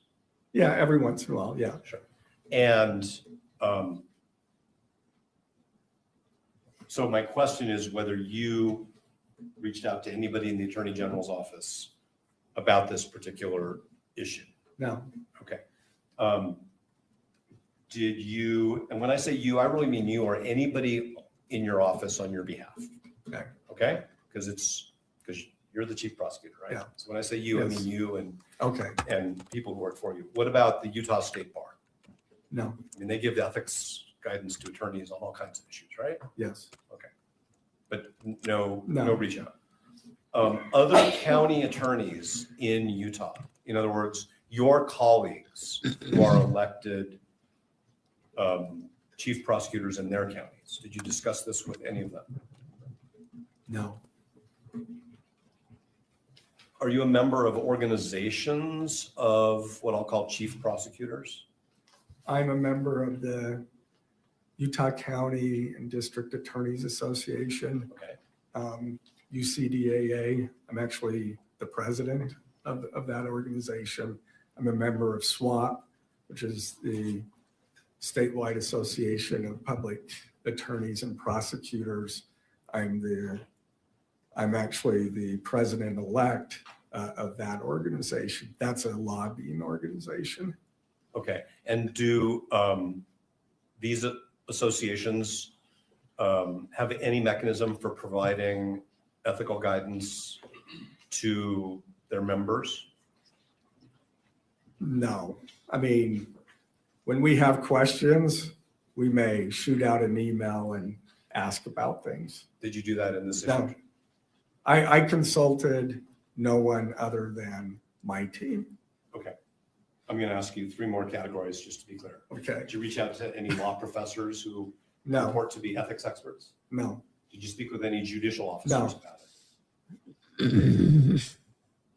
Court reporter, get the question and the answer. Oh, there you go. Well, I just said that I have talked to no one other than my team. So, Okay.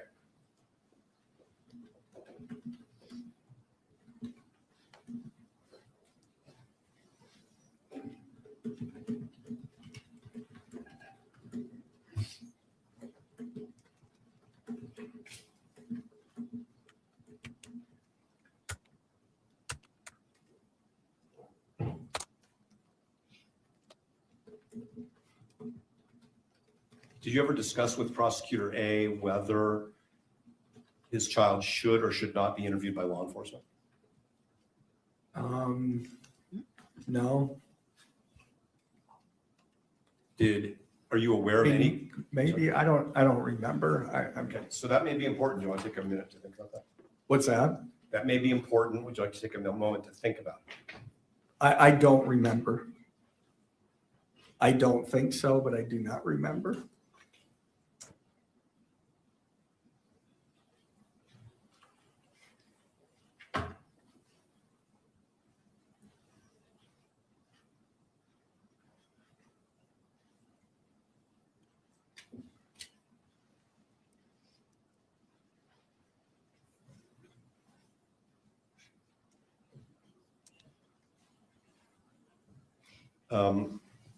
The brief that you filed on behalf of the state, the opposition to the motion has a couple affidavits attached to it, right? Yes. Okay. And one of those is the affidavit of Cole Christensen.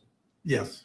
And which for the court's benefit in the record is addendum C to the opposition. Special Agent Christensen writes in his affidavit that you and he in mid-December, so that's after the motion to disqualify was filed, Yes. went to UVU and basically conducted some observations and measurements, right? Yeah, he was investigating that part. I did go with him because it doesn't involve trial. It's never going to come out in trial. So I did go there and assisted him. But he also had another officer there so that anything that I did could be corroborated by that officer. Okay, but isn't it fair to say that basically what happened there is you said generally, Mr. Robinson's defense counsel have filed this motion to disqualify. I want to have some measurements done because I want to figure out what risks there were to Prosecutor A's child based on where they were and where you believe the shooter was, right?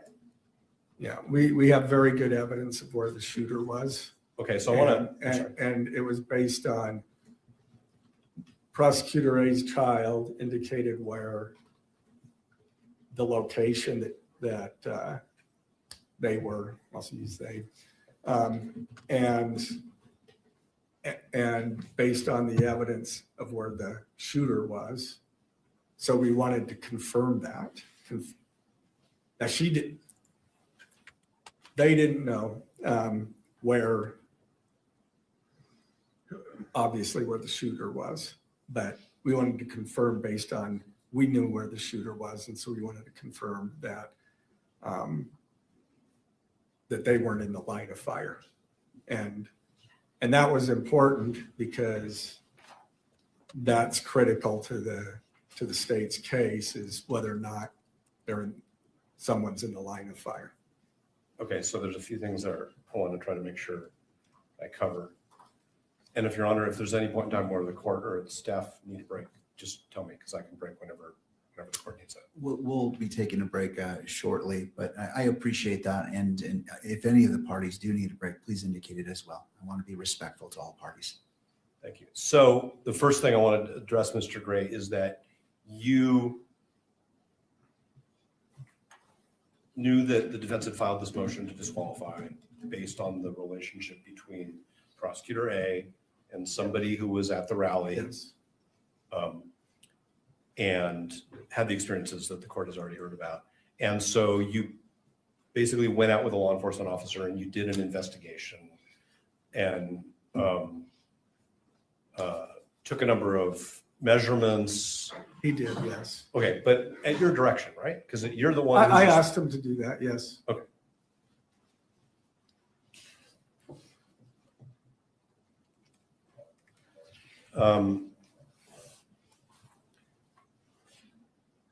you say in connection with that, that there are some uncontested issues in this case. Yes. That's a term you used in your brief, right? I'm sure that you will tell me where they're not contested, but. Well, every issue is contested, right? I mean, So is it, okay, go ahead. I'm not trying to have a argument because the court reporter doesn't. Like I to stopped, speak over so each other. I'm not. And I'm bad at that too. And I have been for a very long time.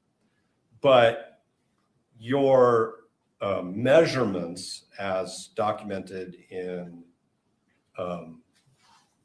Mr. Christensen's affidavit, Special Agent Christensen's affidavit, are of things that you say are uncontested. But I just want to make sure. So can I clarify that? I never said that the measurements were not contested. I said what was not contested is the fact of the things that Child A could testify to. That's what I was referring to as what's not contested. Child A, as demonstrated in the affidavit, can testify that Child A was there, that her Child A's location, and what the crowd did, what she did, and then what she ran in. That's what's uncontested. But aren't these also uncontested things which you contested issues which you seem to suggest to the court are uncontested? And that is that the shooter was on the roof. No, I didn't say that was uncontested. I said what she could testify to is uncontested. And if there was something different than that, that's certainly what I meant. I understand that all those other things could be contested.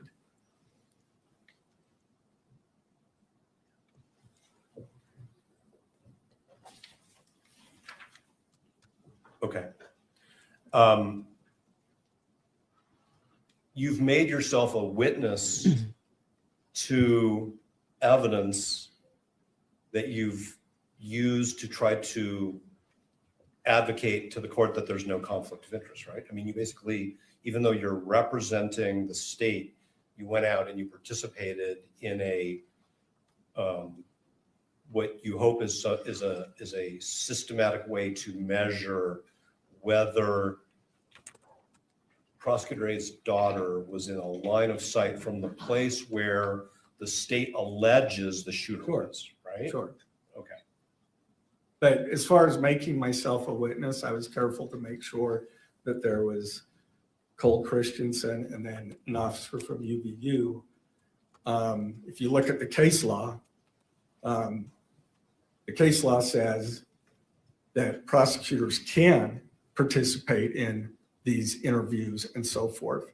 What we do is make sure that someone else is there so that we don't have to testify. And the defense can't force the prosecutor to testify under those circumstances. That's the case law. It won't surprise you that competent defense counsel have the same practice. We don't interview witnesses without investigators present. Right. And this was no different than that. Understood.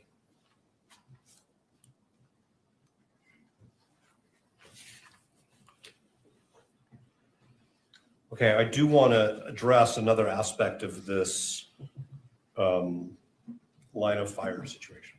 Okay, so it's the state's theory of the case, if I may, that the shooter was on a rooftop, correct? Yes. Okay. And what's the name of the building that the state believes the shooter was on? I don't recall. Okay.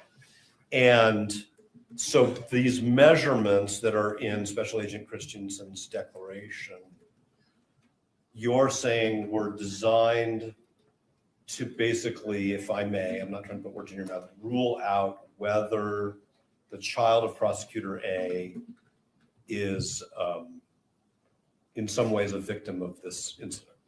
Not as far as a victim. We already understood that based on where the buildings were, that the child was not in that line of fire, but we wanted to provide the measurements for this motion. So what is the significance of the measurement? What is the significance of whether the child of prosecutor A was or was not in a physical position where they could have been shot?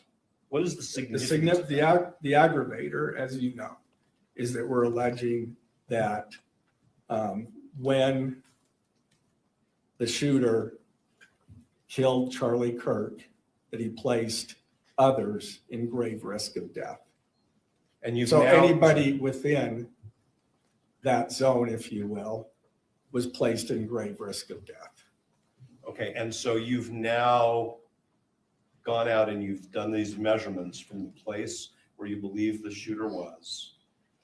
And anybody who's positioning at the rally, there's no line of sight. You're basically excluding all of those people from being among those referenced by that aggravator. That's our understanding. We have a very difficult time proving that others beyond that point were also in that line of danger. I mean, we could make the argument, but that would be difficult to prove. And so is it your position that because this adult child would not fall within the category of people to whom the aggravator applies, there's no other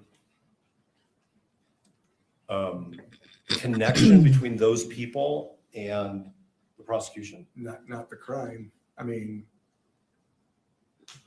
again, depending on whether, I rely on law enforcement to provide us with whether they have something helpful or not.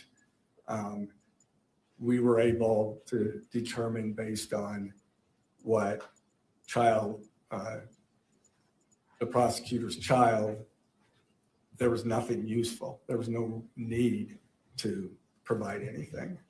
I mean, we make those determinations when they provide it to us all the time.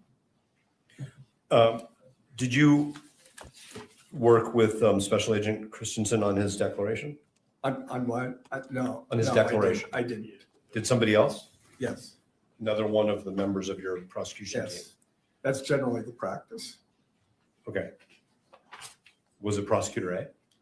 No. Okay, now we've also, I should say, you also filed with the court addendum B to your opposition, which is the affidavit of the child of Prosecutor A, right? And this person is a young adult who is a student at the university, right, at UVU? Yes. Okay. That's what I'm told. Okay. I have no Did you speak with this adult child in connection with the preparation of their affidavit? I did not. Do you know who did? I do. Who was that? It was Mr. McBride. Okay. And do you know whether Mr. McBride consulted at all with Prosecutor A about that? I couldn't answer that. I don't know. Okay. Did you read the affidavit? Of course, I wrote the opposition. I better read the affidavit. Did you play any role in the shaping of the affidavit in any way? No. It was just given to you, here's the affidavit. Well, we were aware of what the student, I'm going to call it student now. It's fine. We were aware with what the student had said as far as what the student was aware of. And so we obviously, as I started writing based on what my understanding of that was, and I'm sure that Mr. McBride covered those areas to make sure that we were accurate. Are you saying that the affidavit followed from your briefing and your briefing was based on your? No, that's not it. My briefing was based on what the information that the student provided. And so to that extent, I'm sure when Mr. McBride talked to the student, that he would cover those things. Okay, so what I'm missing is, where did you get the information about what the student experienced? If you had not seen the affidavit. That was from the prosecutor that is the parent of that. Okay, so prosecutor A told you this is what happened with my kid. Right, I mean, I think that's pretty established. All right, Mr. Novak, this Yes, might sir. be a good time to take a brief break. Whatever works for you.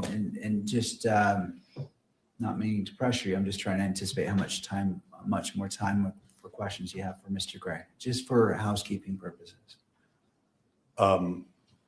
It's 4:06 according to this monitor. Oh, that's not right. It's 5 o'clock.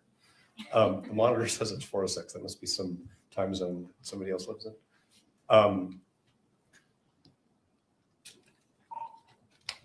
At least another 20 minutes. All right. So we'll take a 10 to 15 minute break, and perhaps council can confer in regards to housekeeping, how we wish to address the remainder of the witnesses, whether in a setting today or a different setting. I'm not saying which way, but if you wouldn't mind consulting, and we can discuss that briefly when the recess is over. That's fine. Do you want to give us some guidance on what works for the court and its staff? Because I didn't know it was 5 o'clock, but it is. Right. Go ahead and discuss that, and I'll talk with staff as well. That it gives me time to speak with them, and then we can confer Very well. with that. All right. Thank you. Court will be in a brief recess for 10 to 15 minutes. Well, I could have said no, but I was like, no. Y'all, this has already been going on for 4 hours.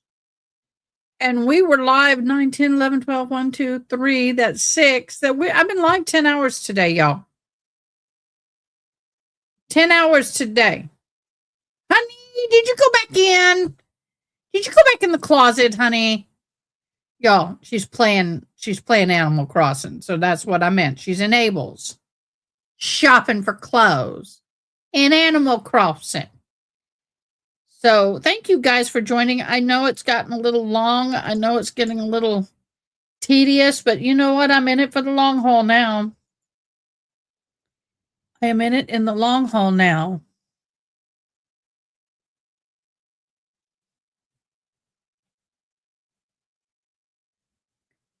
So anyway, yeah, this is getting to be a little bit tedious for me. I'm like, dude, you've asked him enough questions. Obviously, there's no conflict of interest. Somebody I got 2 thumbs down on this video, dude. Okay. Hey, that's okay. It gets me in the algorithm. I'll take it. No, today's been a good day. Thank you so much, everybody, for joining. Thank you for the likes, the comments, the subscribing, and everything. Woohoo! Okay, looks like Honey's done shopping. Are you wearing the pacifier, or do you have the buck teeth? I wish I could change. I'm not playing right now. My hands are here. I'm just watching her on my island.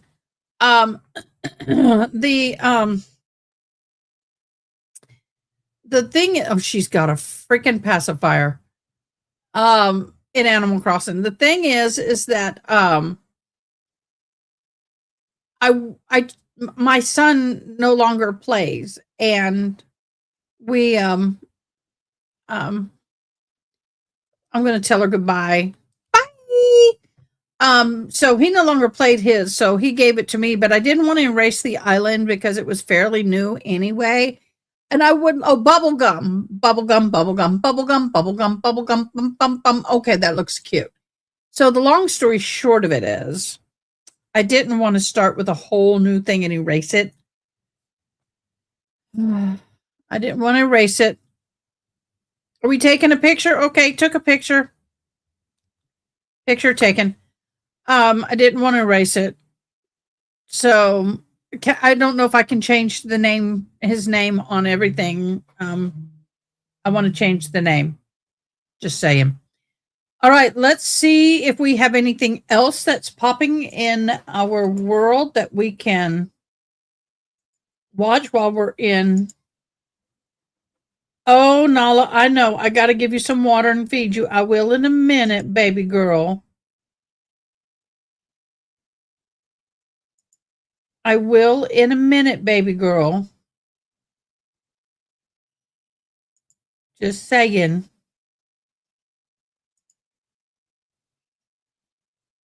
I'm looking for something for us to watch while we're on break.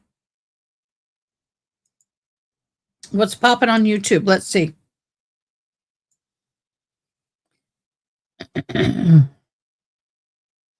Okay, we do have a body cam video, but I got to be careful. How am I going to do this? Give me a second.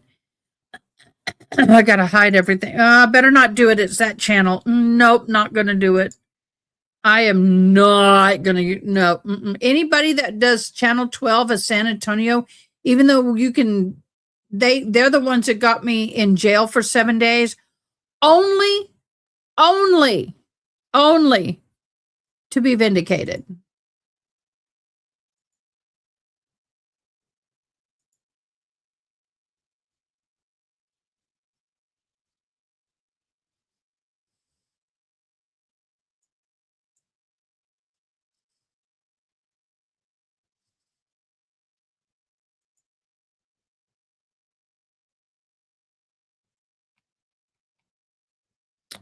Wow.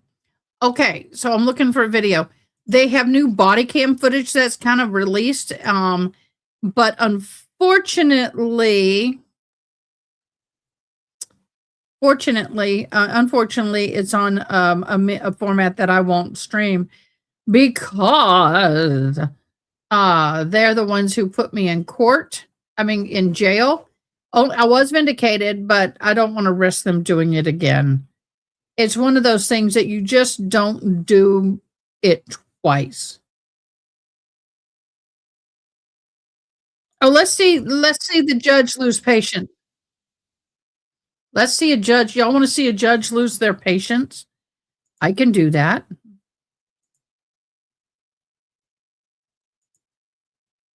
Let's play this for a minute. I'm watching. Note in your report that you observed Mr. Cameron not wearing shoes. Yes, that is correct. Okay, so you at some point learned that at least Mr. Caro had no shoes. Correct.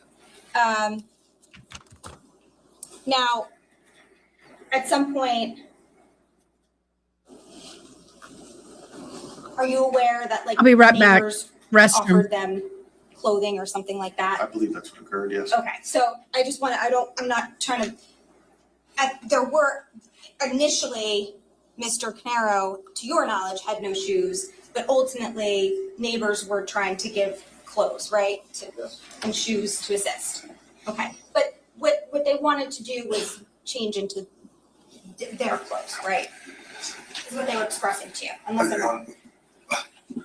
How do we know what they want? How does this witness know what they want to do? Sustained. No, that's not what they said. That's not specifically what they said. What did they tell you that they wanted to do? Wanted a little bit of time to get cleaned up. That's what they told you? I believe this. Okay.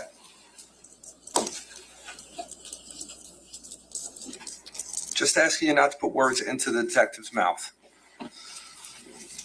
Judge, can we approach? No, not right now. Keep going. You can approach afterwards unless you feel you can't continue.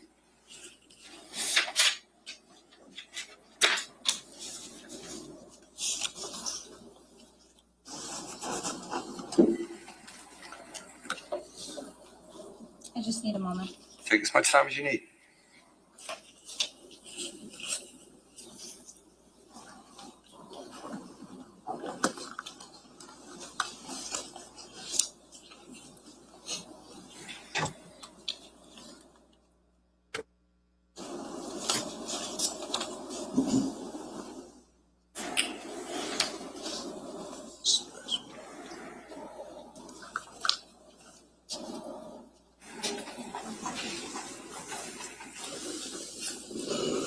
So I'm going to approach you with your report again, okay? Yes.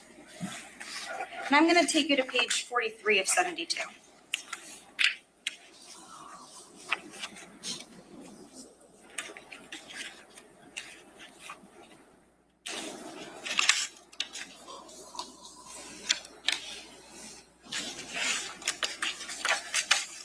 going to direct your attention to this paragraph here, where you indicate the family requested some time to find new clothes and get cleaned up prior to responding to headquarters. Were those your words? Yes. Okay, so when I say new clothes, am I putting words in your mouth or is that what you wrote? That's what I wrote. Okay, so to be clear, I'm not trying Can to. I have counsel up here, please? Woo! Doggy, she's getting snippy.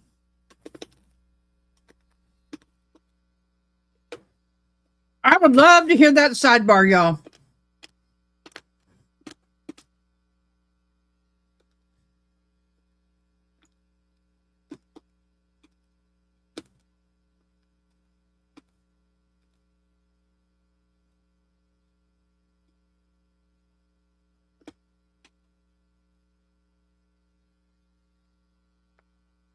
That's the longest 10-minute break I've ever seen, or whatever.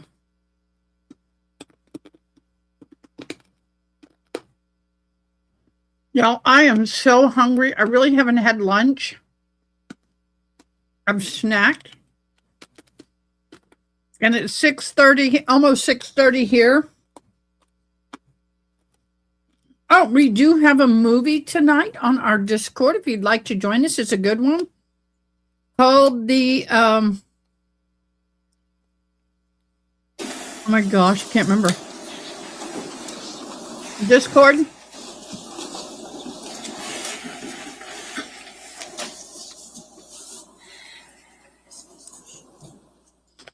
It's called The Best of Enemies is the name of the movie. Come join us. The Caneros wanted time before they went to the police station, correct? Yes.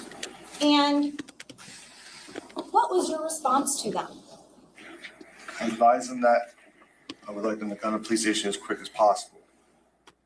And did you also say that the reason why you wanted them to go as quick as possible is because as time goes on, their memory of events will not be as accurate? Correct. Okay. So you were concerned that if they took a little bit of time to get new clothes or cleaned up, that would affect their ability to somehow relate to you what had happened 7 hours earlier. Good, yes.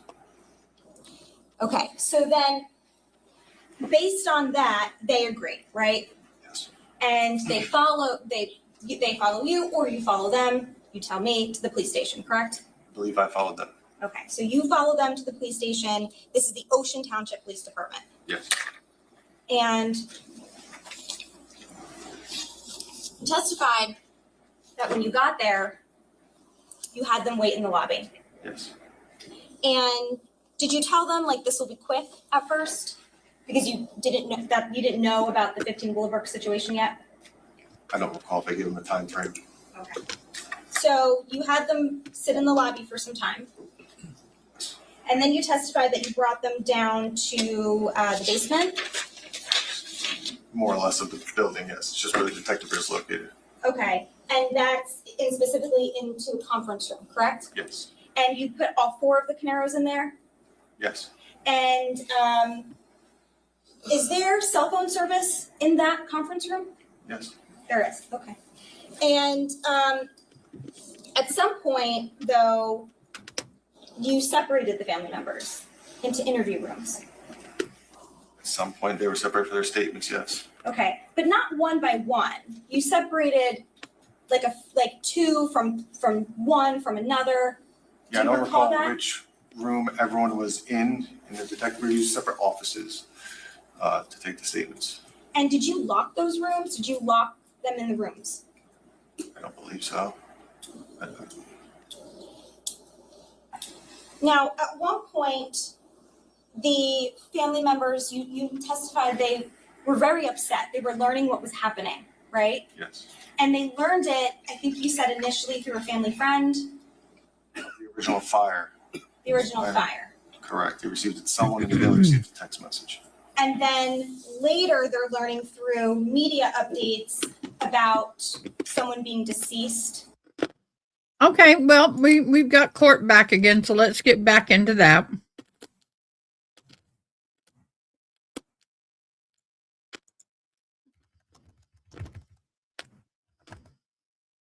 Let me get the sound on. We should recess now and recess. And Mr. Gray, we discussed this with the court staff, who didn't object. That since it's 5:20 on a Friday, we should recess now and reconvene on February 3rd. As previously scheduled, we have a hearing that day, if that works for the court. So that's what we think we should do. All right. And so that was the consensus I was leaning toward. However, I think it may be appropriate to finish out this testimony and be done with that. That way, when we start up, we're starting with a new witness. It's a little bit awkward to break, especially over this space of time, because he won't be able to talk. He'll be on the stand, and he can't talk to anybody about his potential testimony because he's under oath and he's still technically on the stand until February 3rd. And that could create complications given the nature of his profession and the office. I assume that the state has some questions for their witness, and then I would. Oh, I see. We're probably an hour and a half adding everything No, up. you know what? You're right. All right. Poor All dude. right. Well, that makes sense. And to all parties, that's the consensus, the stipulation Yes. to the state. All right.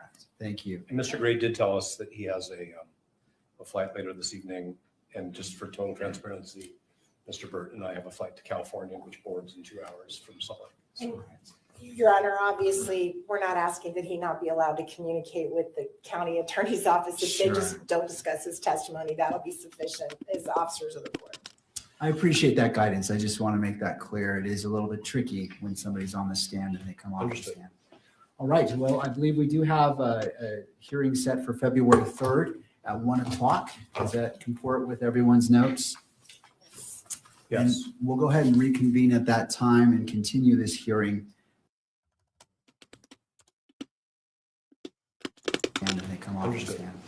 All right. Well, I believe we do have a hearing set for February 3rd at 1 o'clock. Does that comport with everyone's notes? Yes. And we'll go ahead and reconvene at that time and continue this hearing, and we can take it from there. Does any party wish the benefit of the record? I don't think we need to ask the court to order the witnesses to return or serve new subpoenas. Yeah, no, I think the witnesses are planning on attending that hearing as well. We'll make sure that's. We don't need the record for that. If we are told we need a new subpoena for any reason, we'll do it. All right. Thank you. Thank you, counsel. I appreciate your hard work today. I wish you a good afternoon and a weekend, as well as to Mr. Robinson. Court is in recess. All right. Okay, guys, I'm not going to do a full recap because I've already done the recaps at the end of everything. This one, there's not much to do a recap on. No decisions have been made. But this is going to be a spicy trial, and yes, we'll cover this trial. It is now 6:30 my time. I've got an hour and a half before I have to be live for the movie in Discord. I am hosting. Go to this QR code here. If it doesn't work, let me know real quick. It should work. Or you can go. Do we still have our Discord links up in? I don't think we still have it.